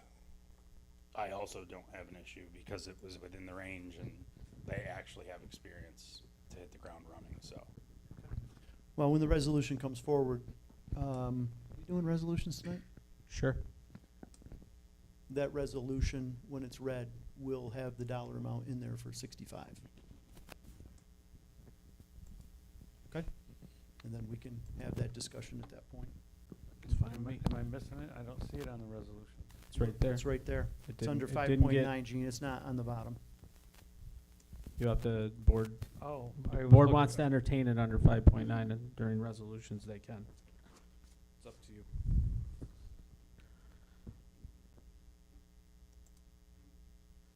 Okay. Okay? Yep. All right. All right, 6.1, there's no public hearings tonight. New business 7.1, RFPs for attorney, engineer, elevator, heating, cooling for budget discussion. Do you want to do RFPs? I was told that we didn't have to do them every year. Most municipalities only do them every 3 years for like attorneys and engineering. I just throwing this out there for discussion of the board. I don't, definitely heating and cooling, we don't even have one. We just kind of, I'd like to see health insurance added to this. there you go, you can do health insurance. Are you talking about health insurance as our agent or health insurance for what our agent gets quotes for? Because they do No, and do our it. actual agent. Okay. I mean, the policy, because of our contracts, there's a set policy we need. But yeah, no, I think we should look at who our actual agent is. Okay. I mean, when was that done last? Was that done last year? For agent? I don't think so. No. Yeah, I'd like to add that to the scope then of this. So what do we, what does the board wish to do RFPs? I don't know if we're gonna get them in time for budget. No, the RFPs that we did for last year. We did attorney, we did engineer last year. And we did them with a term of 3 years, for up to 3 years annual renewal. Okay. So I would wanna have a conversation about whether or not if we go out for RFPs, it's because we're not happy with the service of the professional service provider. And we're not looking to just roll over that into the next year. That's the only reason I would think that we'd go through the exercise of doing an RFP. So, Do you wanna do RFPs? Are you happy with your services? Well, I think we need one for the heating and cooling budget, right? And we need one for elevator and insurance. well, there's two things that we're talking about. One, professional services, Yeah, The That's- heating and cooling and the elevator are not professional services, so the report that we got from the attorney in January hasn't ever been updated, and he hasn't given us anything more for us to determine on how much we're spending on those contracts, because we don't have garbage in here, we don't have cleaning in here, we don't have, provider, there's 30 different things on that list that are not here that are not here. That's true. So, So That's fine. segregating those, let's talk just professional services first. okay. Do we need to do RFPs? Are we including insurance agent as professional services? I think that, I don't know where, I don't know if they fit within. I'm or just not. asking the question Yeah, because but I don't know. Okay, so obviously we want that one included. So the discussion really comes down to, is council, both, right? For, I think it's ethics, zoning, right? Yep. And general counsel. Yep. And then engineering.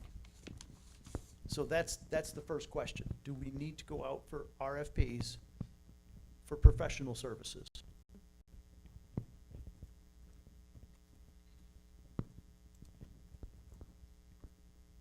You good with where we are?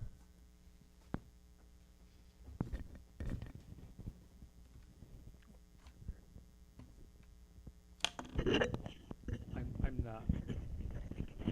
I agree. I think we should go out for RFP on professional services, both of them.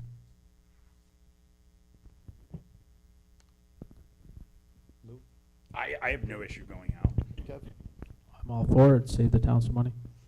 So it's always been for a 3-year span before we did this? I thought we did it every year for professional We can services. do it every year. So would, I'll go back and take a look at it just to make sure that my memory is right, Dave. Yeah. But the RFP that we issued was for either 3 or 5, and I think it's 3, but it was a 3-year term with an annual renewal. Okay. I have no problem getting RFPs for the services there.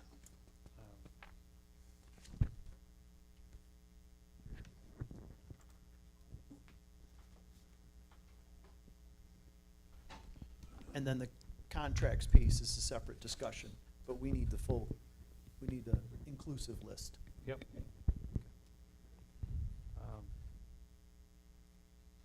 Kevin, I'm not, I need to get some information from you on, and I will help with the list of service providers that we need to get RFPs from. But I need 2 things.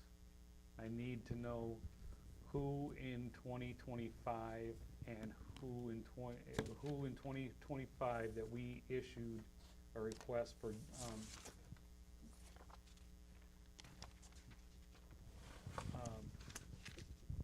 W-9s. And who we have paid in contracts that were, for those where we sit financially.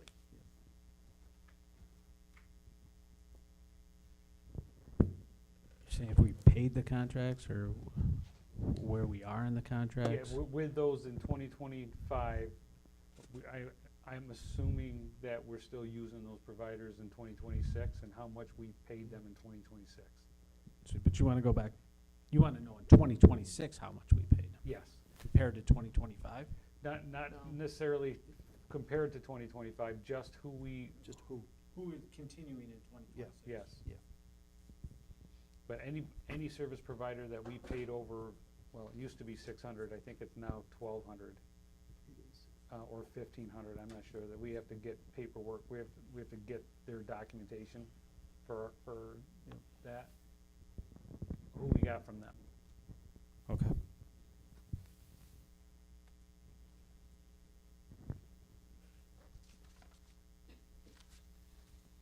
All right. Okay. So I'll ask Nate about doing the RFPs for attorney and engineer.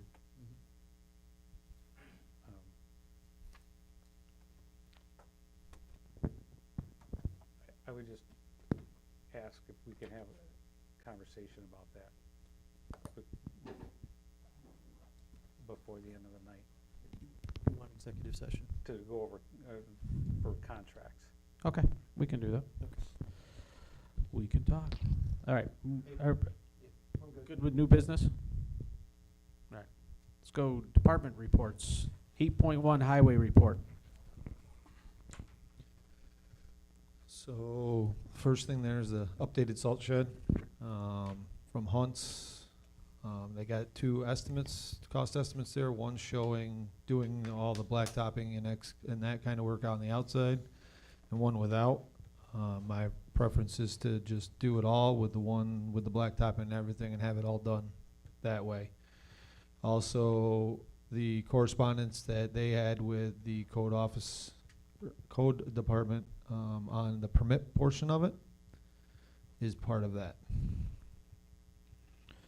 I spoke with Alex also, and hopefully by next week he can have the seeker portion of this taken care of, so we can go through that hopefully at the next meeting if so chose.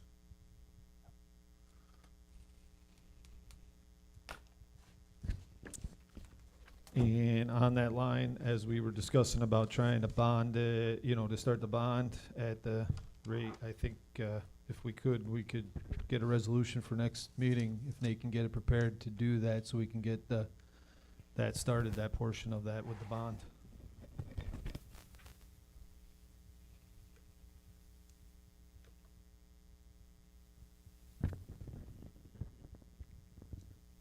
Any questions for Darren? Where's the $500,000 gonna come from?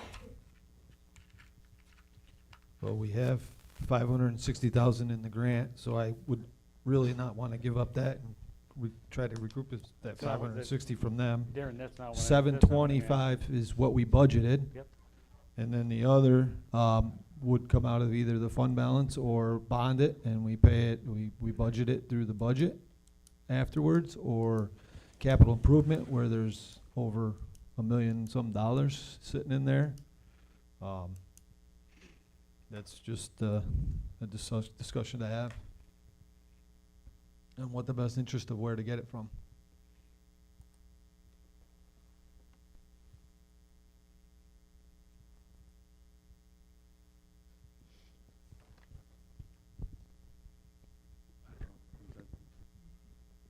That's an enormous discrepancy. It's an enormous discrepancy because we did not meet the March deadline of for the price of everything, and then prevailing wages went up in July, which is a big cost, and material costs went up from when we put this grant together. And we had, that's when we, in the March deadline, we knew that it was gonna go up because of that.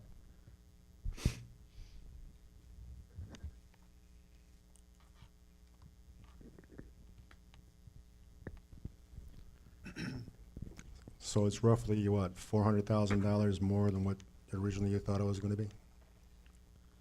Yeah, because you gotta add the contingency and all that kind of, that into there.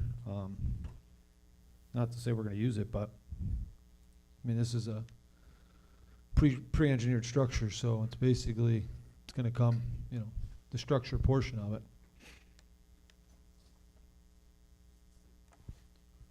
Darren, which one am I looking at here? Am I looking at the no asphalt one, or do we have to have that asphalt?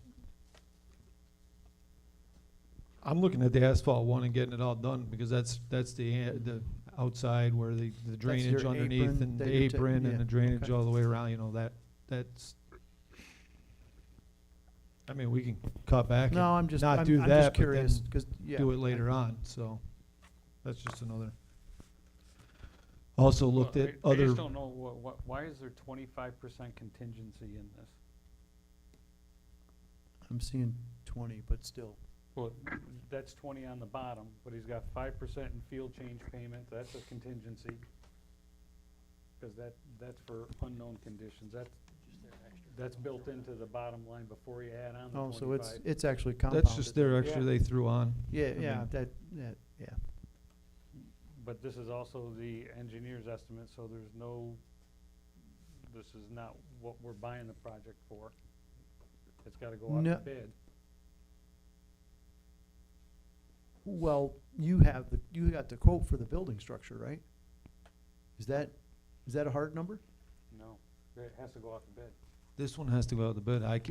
We've The lost entire all that stuff because of the March, like when we discussed this way back in February, March timeframe. Yeah, but Darren, it was never allowed to go that path to begin with. I'm not saying it wasn't. It was all the way from when we applied for this in July of last year till we were awarded in January. Which- It was approved to do it that way. It wasn't. That's the Well- way that you presented it with the grant, and I'm not, but being able to do $1 million project in any way, shape, or form without it being a public bid was not an option. And At the time of us doing it, it was because that's through the Sarswell contract, they've already did the competitive bidding for us. There was no issue back in July when we presented it this way. That's why it was presented and gone through it was already done through the bid process for going off a contract. And that was the discussion we had in January, or February when this was awarded, and we had to change routes. And at that point, knowing the price was gonna increase, I mean,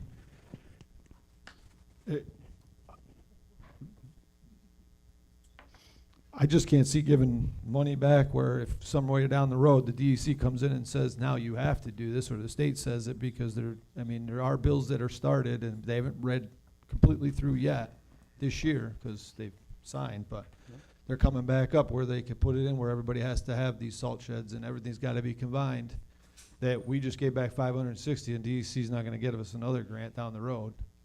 That it's just, I understand where we're coming from, but I looked at, we have $1.6 million in capital improvement project, or capital improvement money that we could pull 400,000 out of, I would assume, to cover this and cover the taxpayers already put into our capital improvement money, that we don't have to pull more.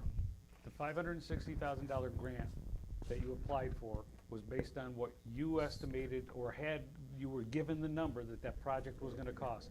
That's why the grant was for $560,000. We found out, because you couldn't do that we had to add more money in it, and that's how it got into the $720,000, $725,000. No, we budgeted 725 because we already knew we had to, it's a match. That was our match. Right. So that's Right. where the numbers came from.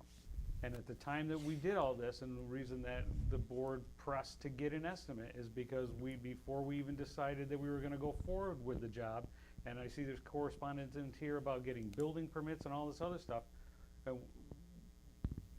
for doing that. This is all stuff that we've gotta decide on if we can even move forward with it, because 1.124 million is not the project that we have ever been talking about. And that was my concern when we even moved forward with authorizing Hunt to do the engineering contract, that we were gonna be in a $1 million plus project. So, But we would have never known. yes. And getting the stuff from the Yeah. code for the building permits was asked for me to find out if we could do it in-house or not, and that's what we did. So I was prepared to have that, so we can do it in-house. That's the only reason you have the correspondence from Hunt's to Randy, is because they checked in to see and make sure that he could do it, or if we had to go somewhere else.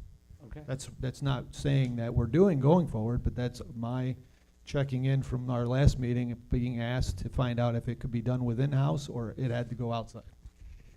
And that's where it came from, so he said he could do it.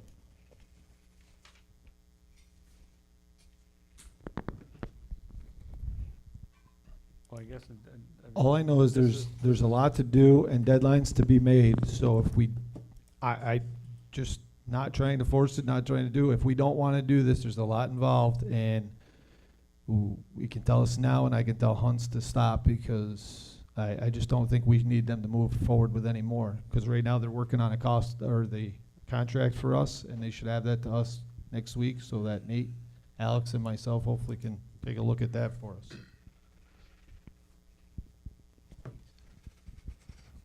So are you asking us tonight to make the decision whether or not it goes on or not, the project? Or do we have to make the decision tonight? Well, I think at this point, Hunts is still moving forward with the. They're still moving with forward with the that. It's, contract, you yeah. know, it's just, from this point, I mean, how much do Right, we thi- push this- them to keep? This here was an update. This is an update, yes. And getting the cost estimate that you guys needed, so. And I did know that it was gonna be, without the contingency portion, I knew we were gonna be at the $900,000 range for the actual stuff without contingency. That was my figure of my escalation of what my price was from the beginning. So the gamble that we have to make ourselves is like, say we kill this, but then like you said, the DEC says we have to do this in the future, 5 years from now, and then it's gonna cost us $2 million. So are we getting a deal right now? Well, right now, at the We end don't- of you the don't day, know. Yeah, no, You don't know. You don't know that. You don't know that. But right now, at the end of the day, instead of an 80-20 split, it's gonna be a 50-50 split. Yeah. Or it's gonna be 100 on us, cause what grants are you gonna If get? we don't, right now, I'm saying, today, this is a 50-50 split, essentially. Oh, yeah.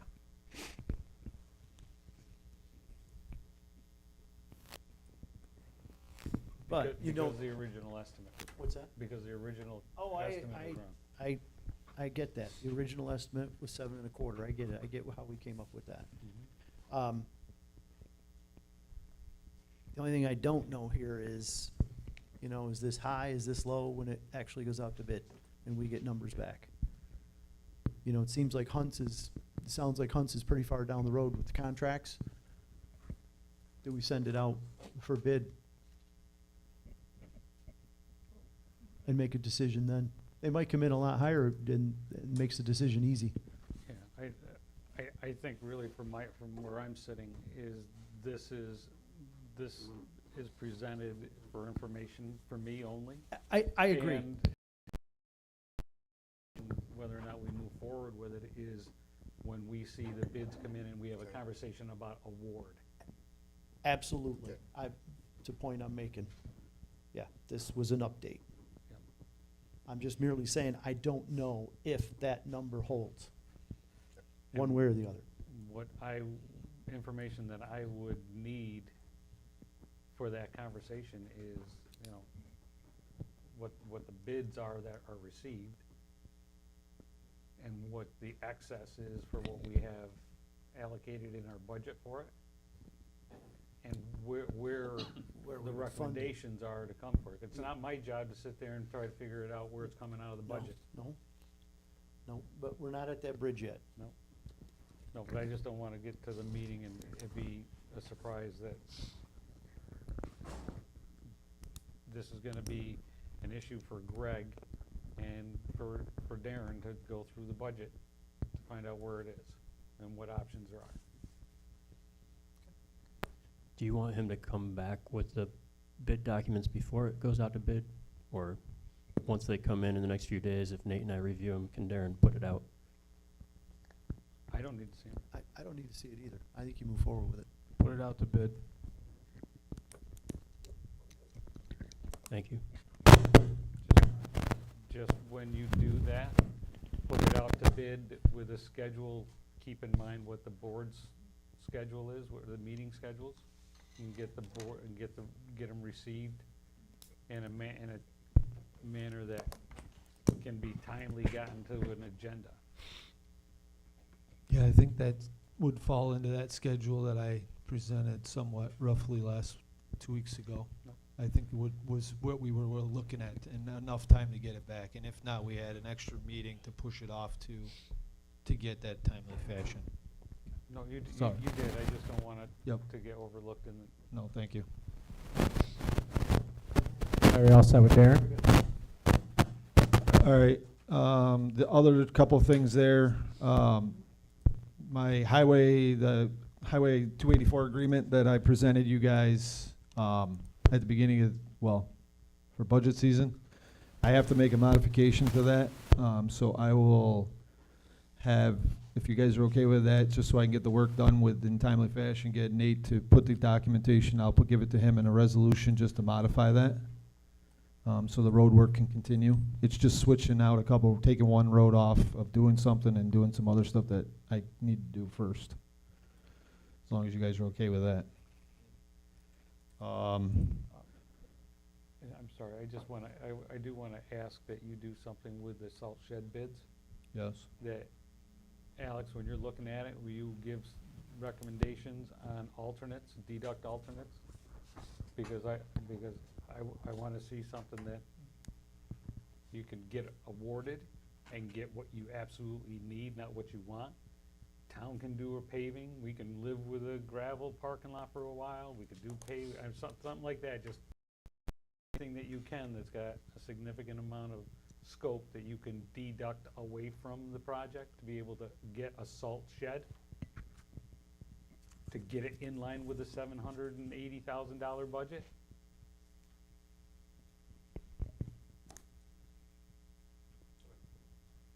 Yeah, because that was one of the ones like we were just talking, was the blacktop portion around it. Because, again, this could also be a multi-year thing, but just so you know. Yeah. Gotcha.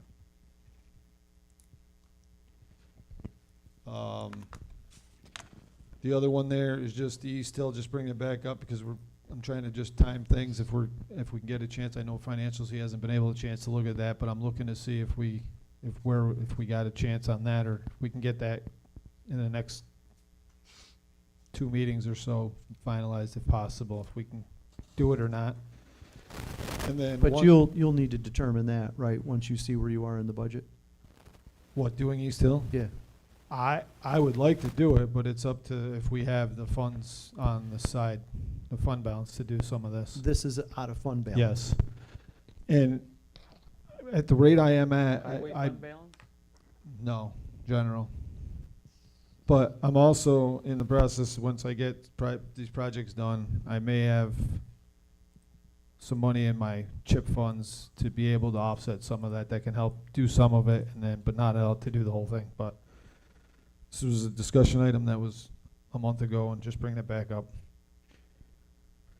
And one thing that did not, and I apologize, didn't make this on here, but we got to discuss is Fox Road, the bridge on Fox Road. Me and Alex looked at it.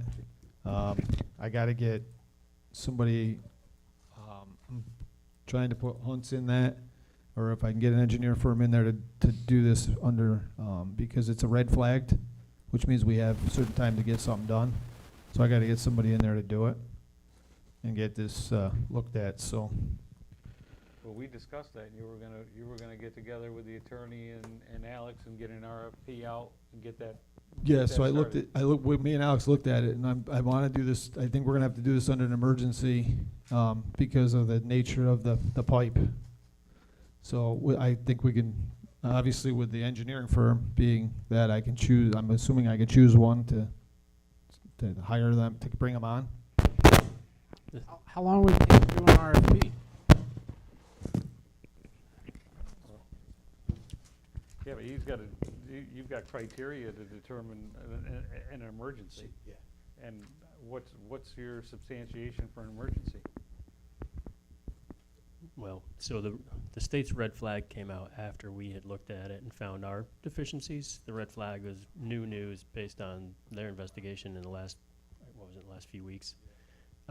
They went out there, hiked underneath it. I understand that, but a red flag does not close the bridge. Correct. So what's the emergency? To complete things in their time frame. What was their window that they gave you? They gave me 3 weeks to move with something. 6 weeks? 6 weeks to do something. What's the emergency? Yeah, when you say do something, so RFP takes 30 days to open bids and execute.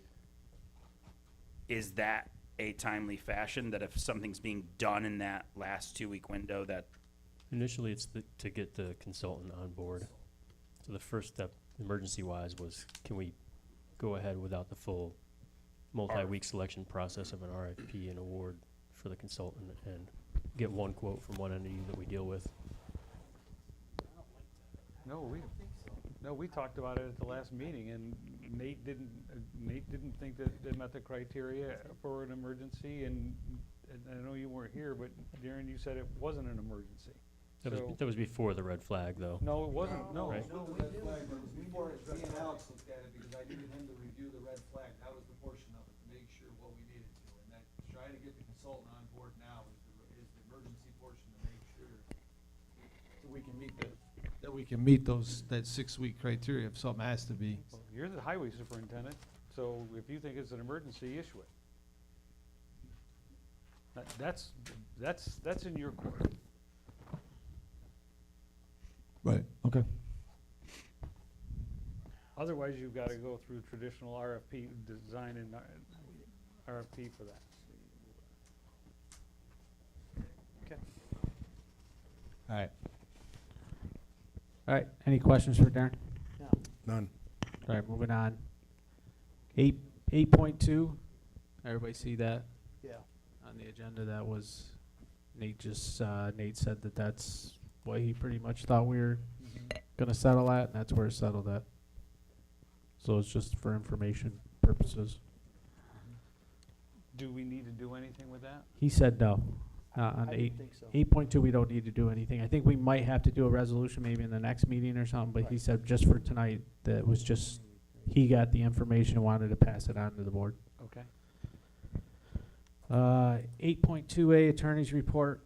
Everybody sees Nate's report. And then the second document there, he's suggesting that we retain Dylan Harris that represented us on the last one. That we make a motion tonight to retain him to represent us on this one. So the only thing that was there was just in a spreadsheet. It didn't have any information. What am I missing? The second document is the petition.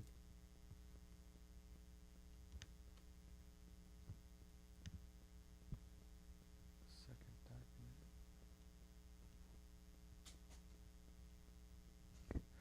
Oh, did you move to 8.2? Yes, Yeah, yeah, yeah, 8.2A, yeah. sorry. 8.2A, the second document. 8.2 was, Oh, no, okay. sorry. We're no. at 8.2A with attorney's report and then the Second document, second document after the attorney's report. Okay. I understand. Thank you.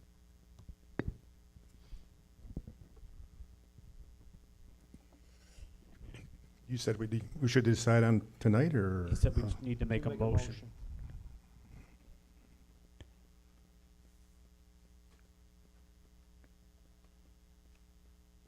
What's the guy's name? Dylan Harris. I'll make a motion to retain Dylan Harris to represent us on the Citizen Shenango Solar lawsuit. I'll second. Any discussion? Just to have Nate get a.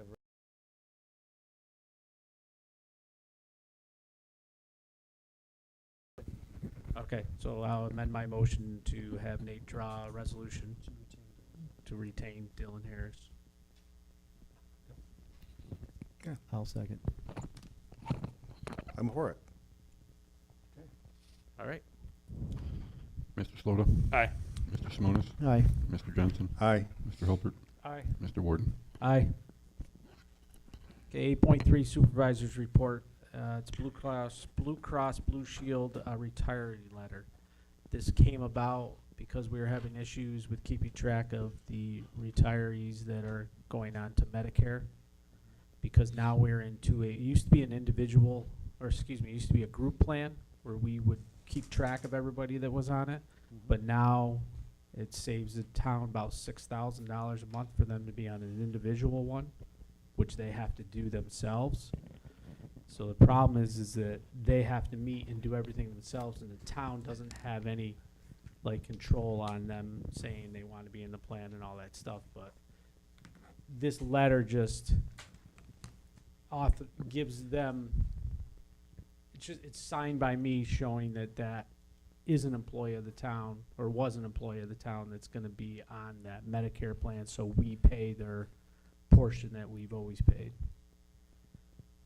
Their percentage of the health insurance.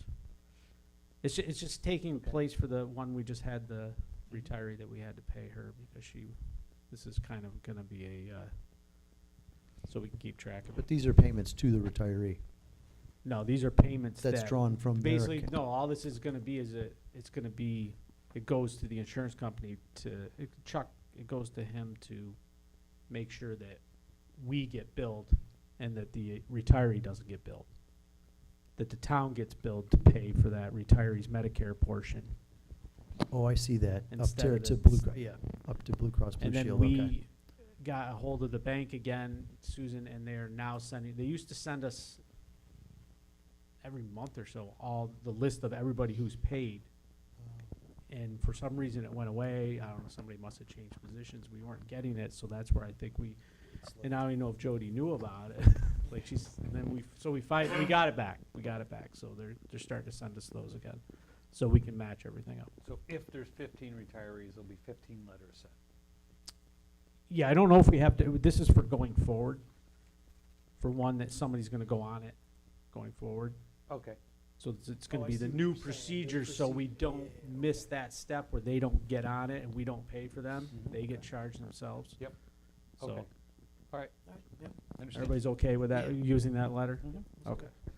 All right, just wanted to show that to you. All right, we're gonna go to resolutions. Let's grab, don't forget 5.9. Okay, we can do that one first if you want to. I would. Resolution 5.9, resolution hiring code enforcement officer. Yeah, pull that up, say 65,000.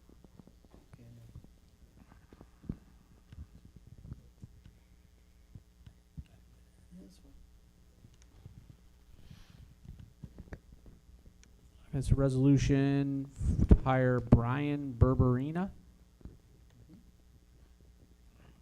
at an hourly rate of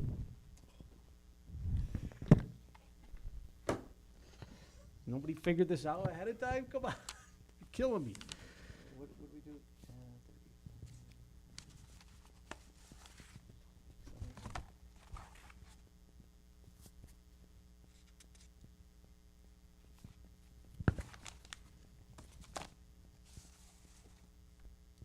$35.71. Right? Right, 35 hours a week? Is it 30? That's what I was just gonna double check. Is it 35? Yes. Yes.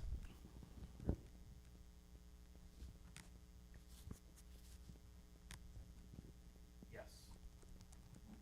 35.70. You confirming that, Gene?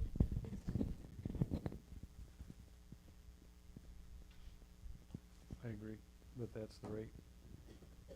35.71. Okay, at an hourly rate of $35.71 and benefits. So moved. Second. Any discussion? I have none. None. Mr. Slota, Aye. Mr. Simonis, Aye. Mr. Johnson, Aye. Mr. Hulbert, No. Mr. Warden. Aye.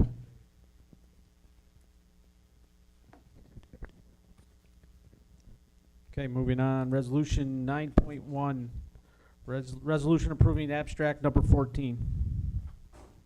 So moved. Second.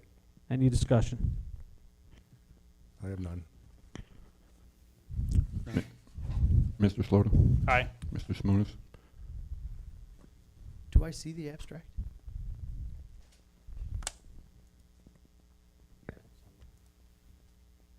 Fourteen? Yeah. Do you see it? I do. Okay. Aye. Mr. Johnson, Aye. Mr. Hulbert, No.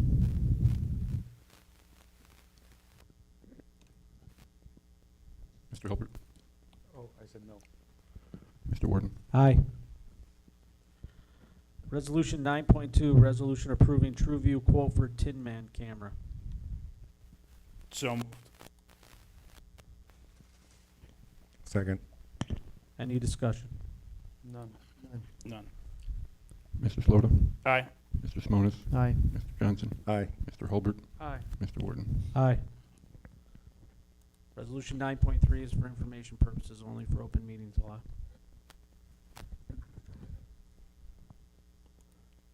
All right, moving on to future topics, 10.1.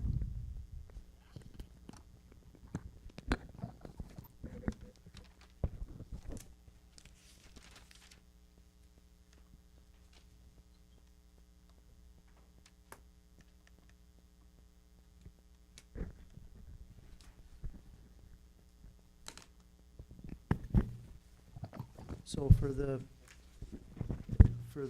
5th, I think we've got 3 items already. Right, we were gonna keep, we've got the Hometown Heroes. Mm-hmm.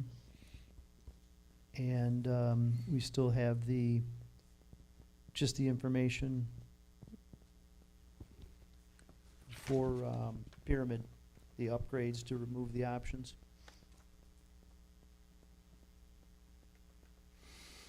With a resolution?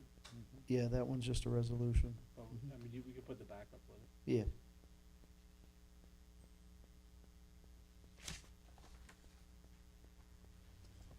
Skier vestibule doesn't need to be on there, correct? No, you can take that one off for next meeting. They won't have anything ready by then. Something that should be on the next one. I know you emailed about that. Or is that clean up? I didn't know if you were gonna talk about it. You emailed that to us. You wanna have a discussion on it? Yeah, no, I mean, we can't have a discussion on it tonight. Yeah, we received, an email from Kevin on July 8th regarding a handful of issues out of the clerk's office. And the one that I'm concerned with all of them, but the one that I question right now is the New York State Gaming Commission report.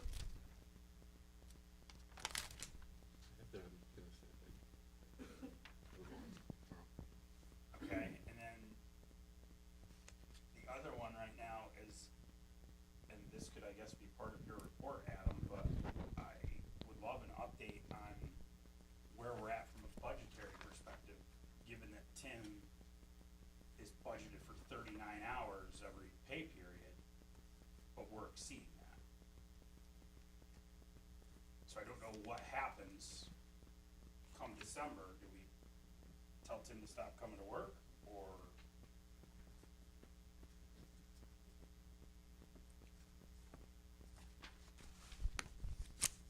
And I don't even know if that's our business, because Adam's an elected official and that's not a department that we oversee, but we do from a budgetary standpoint, and I just know that. Do we wanna have, is this for a discussion for Yeah, this is just, the this 8.5? is just, yeah, You wanna have a discussion just on a discussion, 8.5 on it? right. This is just topic for discussion. I don't have any problem putting it on the 8.5 agenda. Okay. And that's specifically regarding which email? Luke, you had mentioned it. Kevin sent an email to us on, let me double check, 7/8,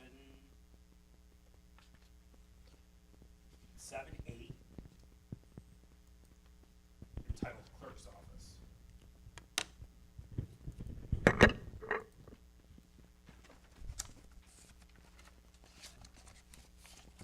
The other thing, Kevin, I would add, I suspect at some point, we're gonna need an update from B&L regarding these requests for additional time.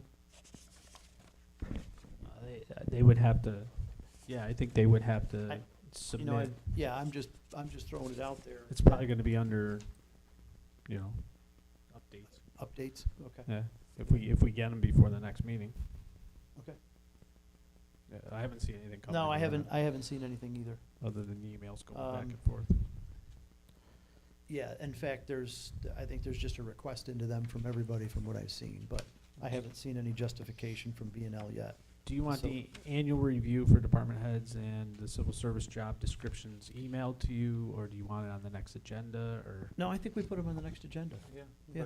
but email is fine. Yeah, I'll Yeah, email but them to they- you, but but they do you sh- want that right, as an ahead of- agenda topic? Yes. Yep.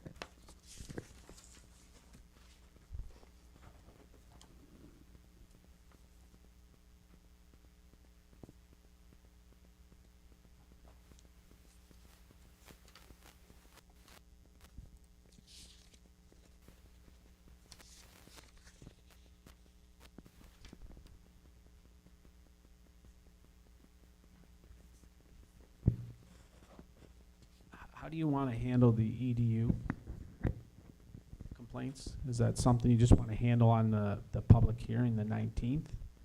Do you want me to forward them all to you? Do you want them in the agenda packet on the 19th for the public hearing? All the, How many are you getting? 10, 20? no, not that many yet. Just in my office, there's 3. I would. But there is, I'm sure there's more in the other. I would like, would you to forward them to Greg and copy the board. Okay. The letters went out Thursday, Friday. Wait, That's big. isn't the assessor doing them? The EDUs? The assessor The does assessor- not do the EDUs. Oh, I thought the letter came. The letter is not addressed from anybody. Okay. The letter was sent from the town. So the EDUs are set by. The EDU's set by the sewer department. Yep. To collect on their bond. Now, she has been helping out with it, and she does all the assessor part of it, because it is collected on. But it's the- that department's responsibility. Yeah, 'cause she doesn't figure out the road frontage. Right. She doesn't do all that. That's all submitted to her by spreadsheet. We already have one that is wrong that we are going to have to adjust, and probably repay and. Does So- it, does the assessor have a need to see the complaints? I'm asking, I think that, I don't believe so. I think that all the assessor's gonna need is that if we determine that the complaint is, that we have to change it, and that she's gonna have to change it in the system, or she's gonna have Broome County change it in the system, and that if we're gonna have to give a refund. okay. And for what it's worth, every single question that I received was about how is it calculated? That's the question I keep getting, because the letter doesn't explain that at all. So we don't need it on the next agenda. You just want me to, I think for right now, it's just, it's for information that we're gonna have to, because we're gonna get the complaints at the public hearing, so yeah. we're gonna. Thinking that too, that, you know, we'll have the complaints, you know, I'm sure. that's what I'm saying. When we do Yeah. the public hearing, you want me to list all those complaints. Because some of them are not, they don't have to do with road frontage, they just, people don't feel that they should pay that amount. Mhm. So that's gonna have to be addressed by somebody, a board, or something. Right, and I think that falls in Greg's Okay. bucket to at least initially respond to the board on what that is, you know, as just a bullet list of, here's Okay. the complaint, what's he gonna do, you know. But I'm interested in knowing what the complaints are, so if you forward them to the board, or forward it to Greg, and copy the board. We can do that. Because it states in the letter that to do it in writing, if you contest, or at the public hearing. But even at the public hearing, if we have all those in writing, they can be entered into the record at that point. All right, that's fine, I will do that. Are we missing anything for next meeting? I'd like to keep the discussion going regarding, I think we had it in there anyway, the job descriptions. We have that in there, right, to pull that? Yeah, and we'll get emailed that. I don't as know well what to have topic it you put that under, attached to the though, agenda. under. Next meeting? Yeah, Department head job descriptions, Yep. annual reviews. so we'll have all that, that'll be continuing discussion.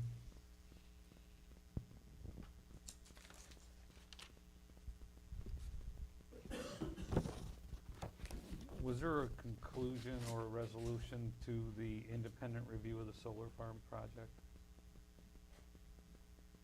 That's going back a while, and I just don't know where that, if we need to revisit that or not. I don't know. I don't know what you're talking about. It was just an item that I've been carrying, so, I don't remember. A review of a specific project? There was a request for an independent review of the solar farm project, so, I will dig it out and disseminate it and, let you know why I'm asking. Okay. But it wasn't brought up with me, I'm just tracking and, Yep. not line and number. Does anybody have anything else? I have nothing. I have nothing. All right. So we have enough for next meeting. All right, gonna move on to open forum. Guests shall speak in an orderly fashion or limited remarks of 5 minutes or less. The speaker shall deliver their comments or concerns in a civil tone without the use of profanity, personal attacks, or other disruptive behavior, which may result in the offender's removal from the meeting. The speaker shall not be interrupted except in a matter of urgency. If anybody would like to speak tonight, please come up to the microphone.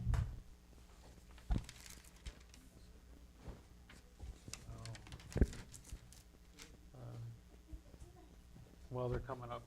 Do we want to have a conversation afterwards about the RFPs or not? Yes. Okay. Hi. I gotta Hi. do this. I was listening to y'all talk about the department head and the responsibility. I'm here just as somebody who works here, not here for that department or anything like that.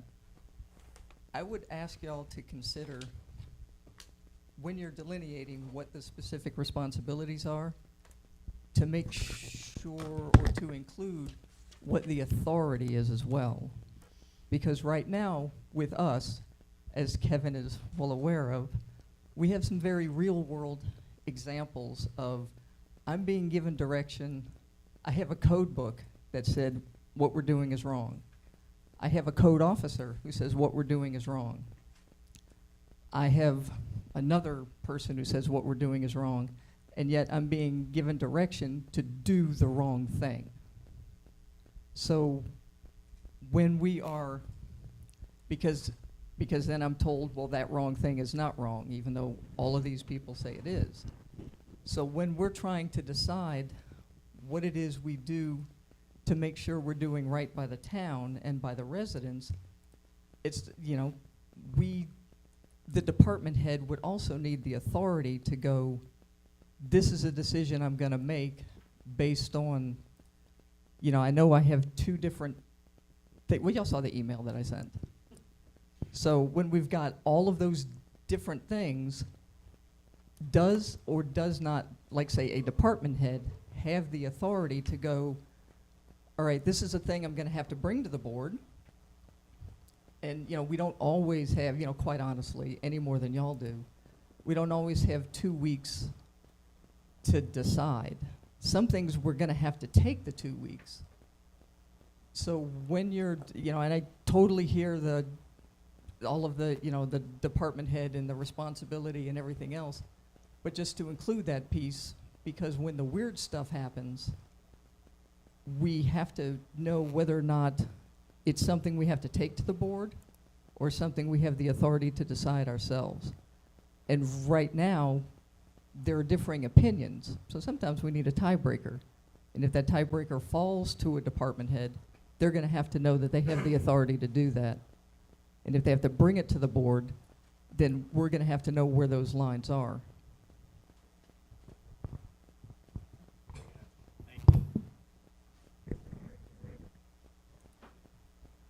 Good evening.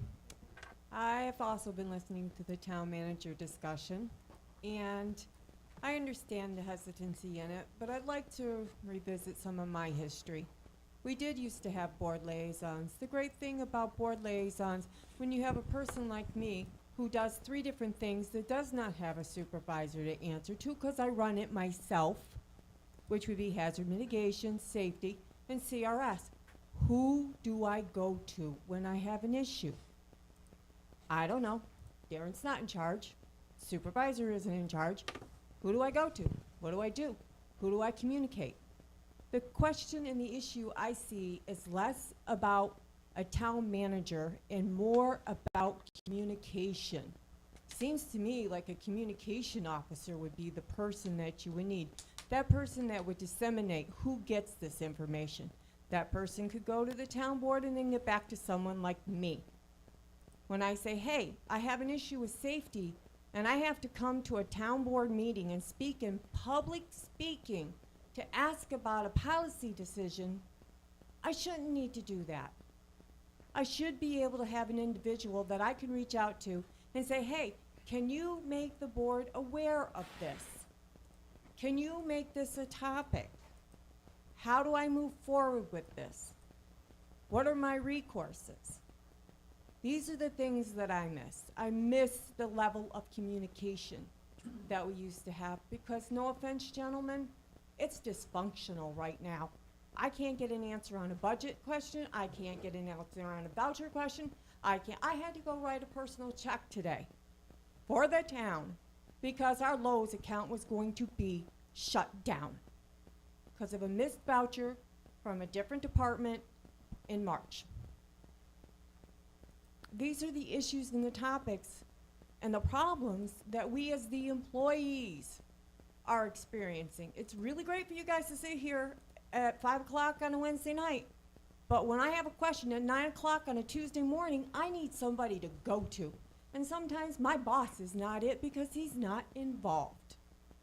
Please, when you're talking about the town manager, not think just about your responsibilities, but think about the burdens you're placing on the employees and the departments that are running the town during the work week. Thank you.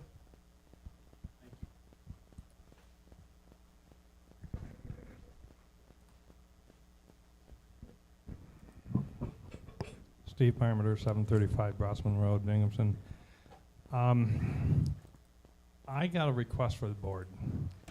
I think you need to make some changes so we don't lose another supervisor. I had the pleasure of talking to Mike Lumsden at Lowe's a week or so ago, and it was only for 10 or 15 minutes, but some of the stuff he was saying and why he left was pretty amazing. According to him, Kevin gets in the area of 100 phone calls a day, and I don't know how many emails.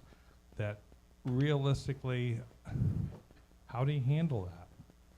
Even if you don't get a phone call back or can't reach someone back, it's just unreasonable, I think. Maybe would be able to direct calls to individual departments. Someone insists on talking to the supervisor about a building issue, maybe code enforcement would be more appropriate and insist that's all they're going to get. If they come into the building, I don't know how you handle that, but they need to go to code enforcement. I think the supervisor needs some executive authority. If there's something missing in the town bylaws or code enforcement, the codes or whatever, he needs the authority to make a change for that person for that month and let the board take it up when we meet again. That way you're able to move forward and he has the authority to do that. If you reject it at the next meeting, okay, lesson learned. But I don't know, there's a lot going on here obviously that I don't see, I don't know about. But the one thing I want to talk about, Gene mentioned open meetings law. I think in this day and age with the communication that we have, you guys should be able to have a meeting anytime you want to with your computers. Let the message go through the town website where everybody in the town or in the world can look at it. They can't participate in the discussion any more than we can right here. This is my time to speak. But I'm hearing everything you're saying.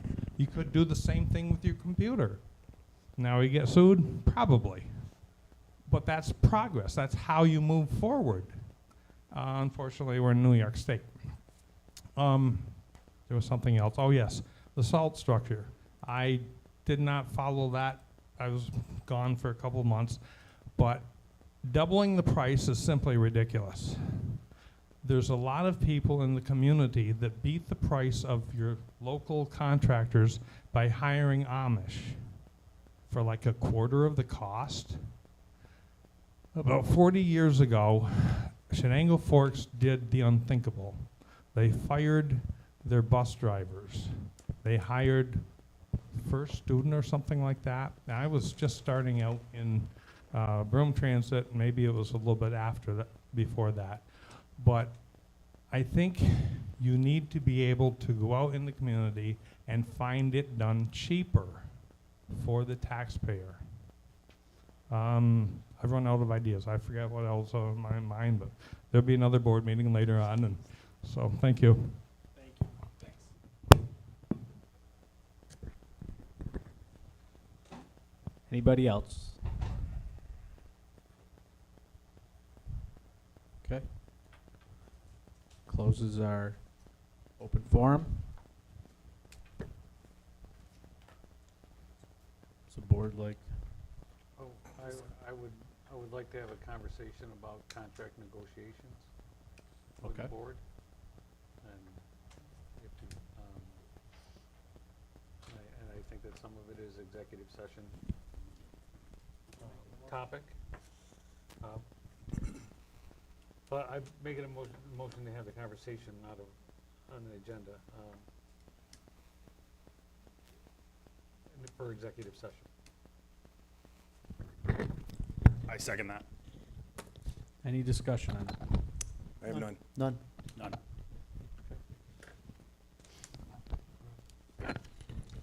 Mr. Slota? Aye. Mr. Simonis?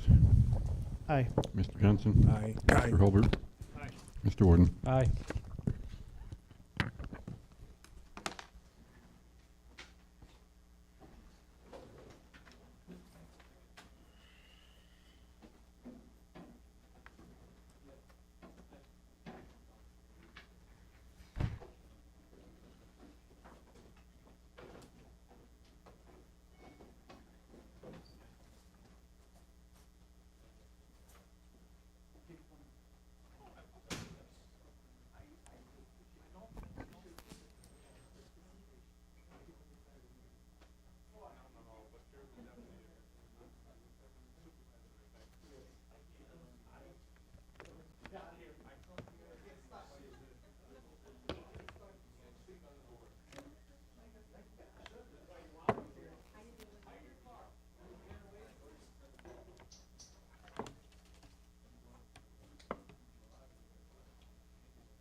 You know what I forgot? It's been annoying me all night, but about several months ago, somebody criticized those, said, for heaven's sakes, get a good sound system. That's what I was gonna bring up. Those things are so inadequate.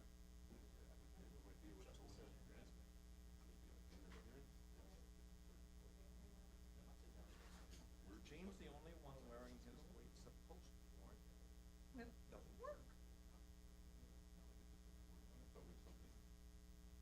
Anyway, that's. But the part of the problem is, you're required to take low bid, not low quality. And there's always somebody with the lower quality that can bid low. Yeah. I don't know. But that was one thing that was that, back when, way back here, 40 years ago, I took some BOCES courses. And that was one of the slogans on the wall at the BOCES classroom. There'll always be somebody with a lower quality that can do it cheaper. Well, it's true. The only way you're going to get better quality is you spell it out in your RFP. And then, as far as the sewer, you need, clerk of the works. And I found that out when I was 18, got in the fire department, because we had a lot of construction workers, and they had to answer to the clerk of the works. The clerk of the works has a table, just like that. He can read blueprints, he can do whatever he wants, you have to answer to him. Well, right, so he makes 50 or 75,000, but he answers Jim. Do you need to move, do you need to move pumping station doesn't go in the middle of the road. If you need to move it 20 feet further into the owner's front yard, so we'll deal with that. But you don't put it in the road.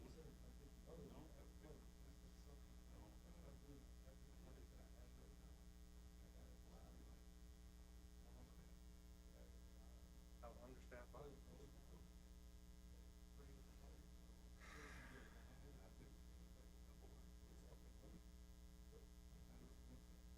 Better what?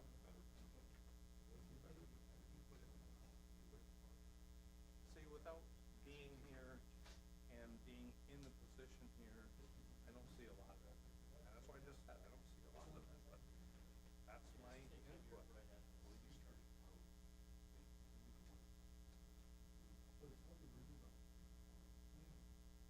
But I just said, well, oh, I forgot, I wanted to recommend changing the terms because they need somebody that's gonna fight back against this open meeting. Put it on the computer, so everybody can see it, and it's not closed.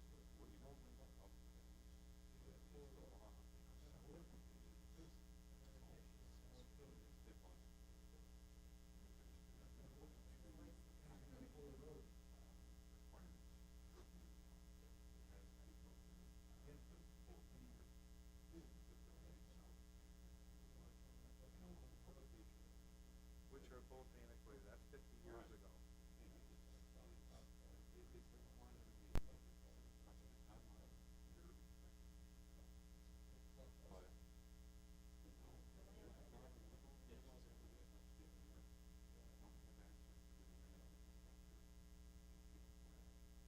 Yeah, I follow that. Barker. I mean, there's no industry at all. A farm is the biggest taxpayer. Yeah.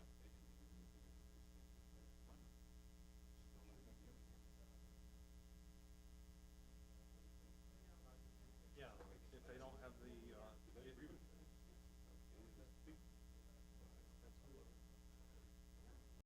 people that could make a difference don't care. We got a senator right down the road that I'm sure couldn't care less.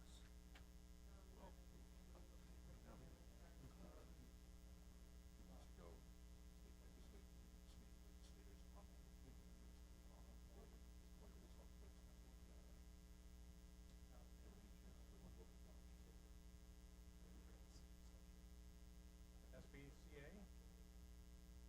Whatever. In Binghamton. Yeah, it's over us. First off, why do you make that law? It's making it a recommendation. Second off, the way they wrote the law, I don't think that's the way to break the law. Because they're looking for something contrary. So they want the donations. It's taking the donations, and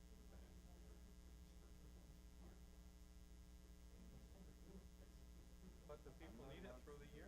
Yeah, I'm not allowed to sit on money more than month. Every month, I have to my bank account. We get the big cuts, the supervisor is correct. So, like, it's easy enough for it to be a big deal. I get a check from the Ocean National account. And then for the year, I give them like $30. 20 that's, you know, you've got to use people.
way over, way over.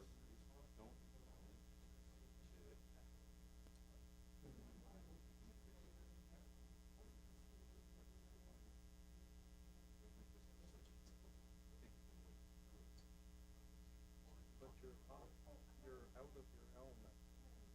You have remember what Sully said in the movie when they said they were challenging him that he should have gone to Newark Airport or turned back to LaGuardia. He said, wait a minute.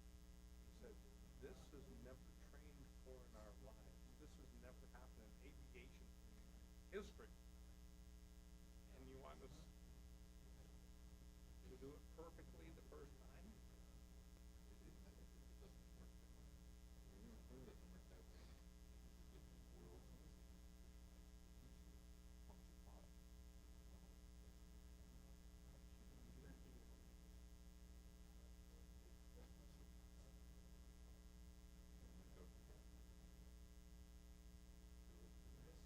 As I say, the people that make the decisions don't live it.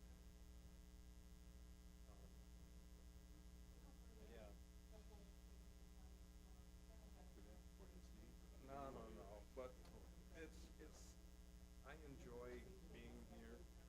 The agenda has changed so much in the last 40 years. When I was here with Frank Kelly, it was one page, an hour at the best.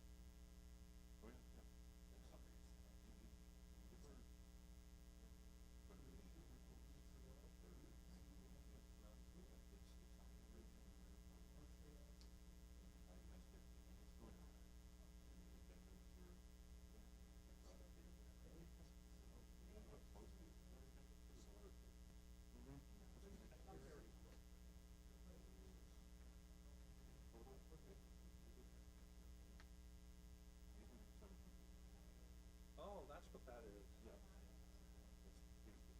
Each one? That's impossible reading. That's impossible.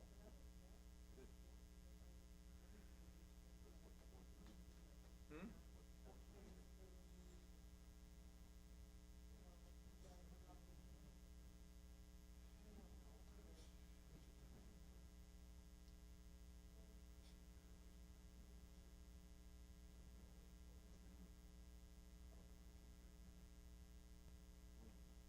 Crippling.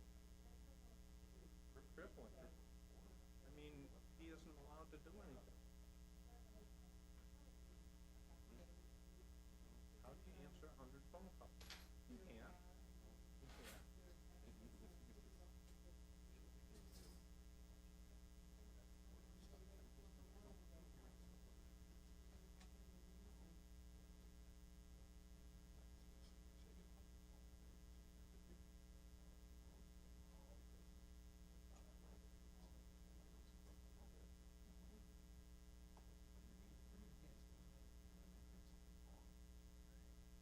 Yeah.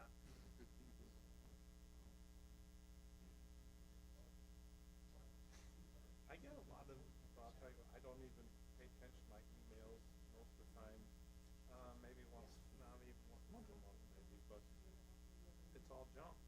And I tell people, don't take my emails, because I don't want to deal with it.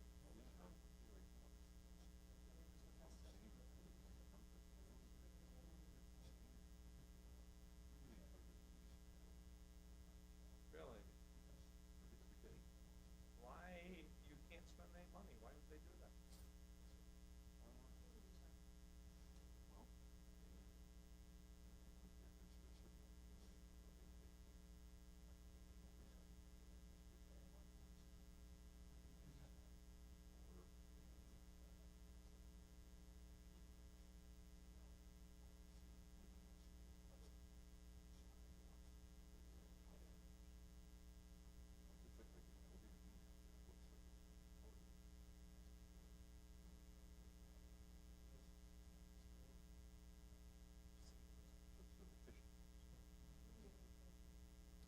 I ordered a new chicken nesting box. Needed one. I had to check ordered the thing, I put it together. I hate assembly. The next day, I had 5 viruses in my and thing popped up. Hey, we can handle this company. Your subscription has run out. Click here to renew. So I clicked there, and it was $42, and I had to put my card in. And anyway, I took the computer in the next day to Computer Man, and they said, "Why'd you do that? We have the same program, but that company has 3 different branches. You got hit with commercial, and we can't deal with them if we can't service them because we have a different program here from the same company."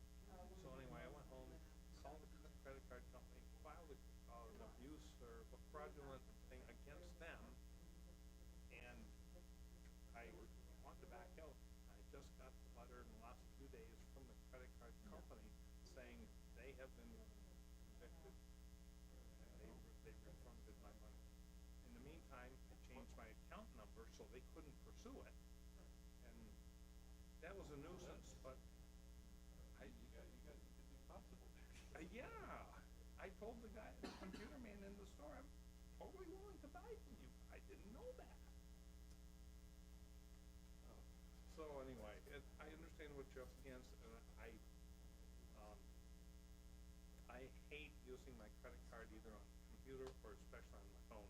It's just, huh? They want cash?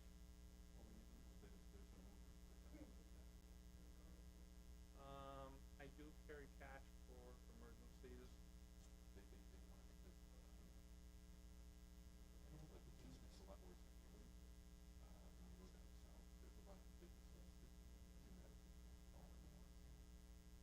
Rumble Pony has gone that route. It's all cashless. I heard of the reverse gotta be a credit card. I understand that. But when I bought tickets, I loaded them $20 so that the kids don't have to have the money on them. But a lot of parents. Right. It's all fine, but the point is, yeah, and it surprises me that you can't pay cash anymore. Yeah. I'll tell you right now.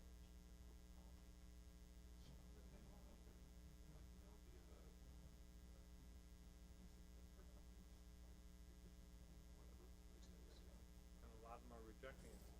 They're charging extra for it. There's case law that says but it's no good to think of credit card.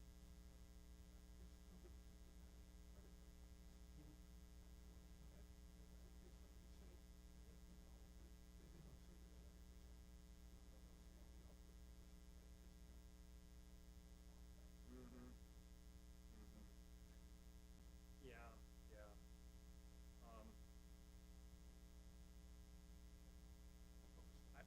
I'm just a little guy. I don't have the resources, the time or interest to fight it. But from my point of view, I traded my truck in April. It's been 8 years.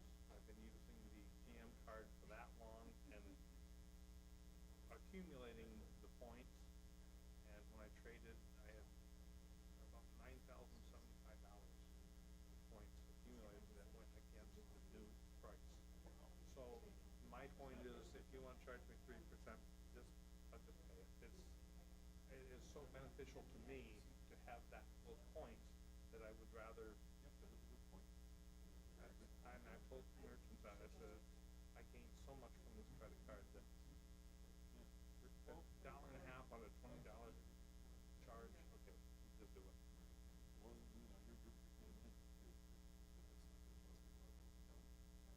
I pay it off every month. Credit card doesn't make a penny on it. But my wife and I have done that for 40 years. I understand that, but I can't afford 18% interest. Nobody, but you gotta have, I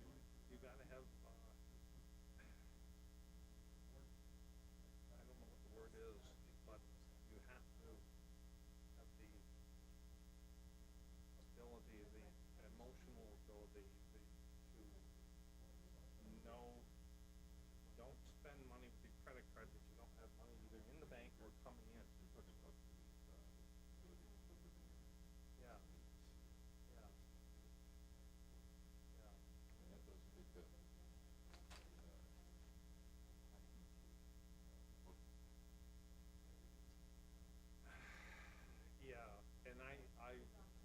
credit cards. One, my wife's account is still active. They told me I could use it.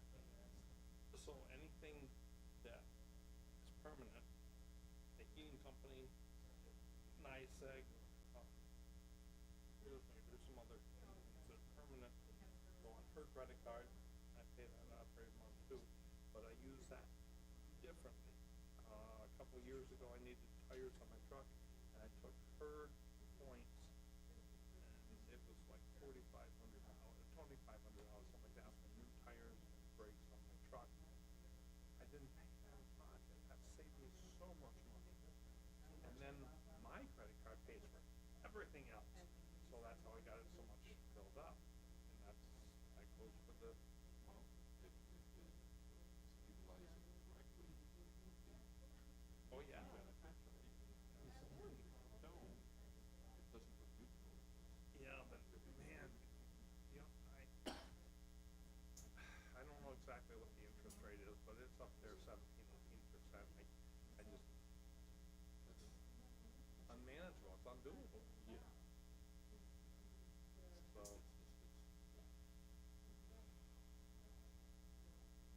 yeah, so, you know, I don't know, I don't have a problem with the insurance, with that. But I served 12 years as financial officer for my labor union. There wasn't any credit card, but having the money, dues money coming in, and then I would go down to this branch, whatever it was at the time, and that was the closest, most convenient for me. And then every 2 weeks, I'd take the dues money in, and they told me what to say, and I said, split deposit, no money back, because some of it was going in one account, some was in another account, and no money coming back.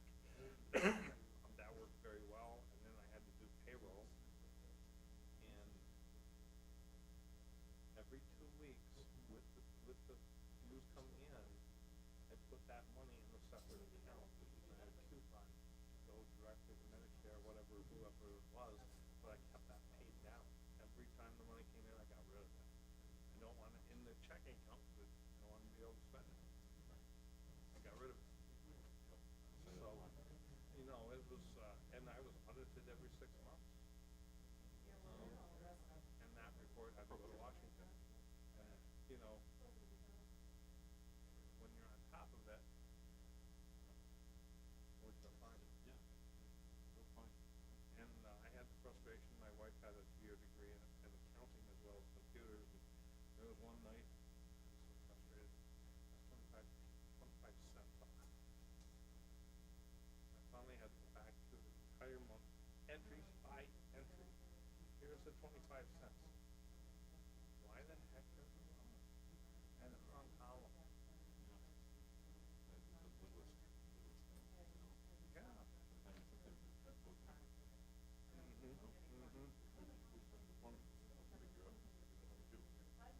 Yeah. Anyway, it's just part of the fun. It was interesting because I got paid in the position, and one of the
I made a motion at 8:03, Dave second.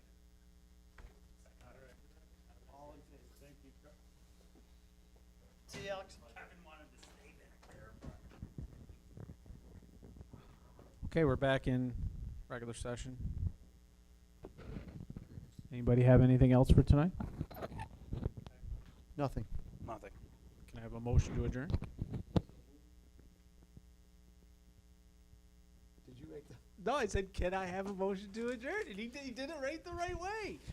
So moved. Eddie, second? Second. All in favor? Aye. It's a total setup.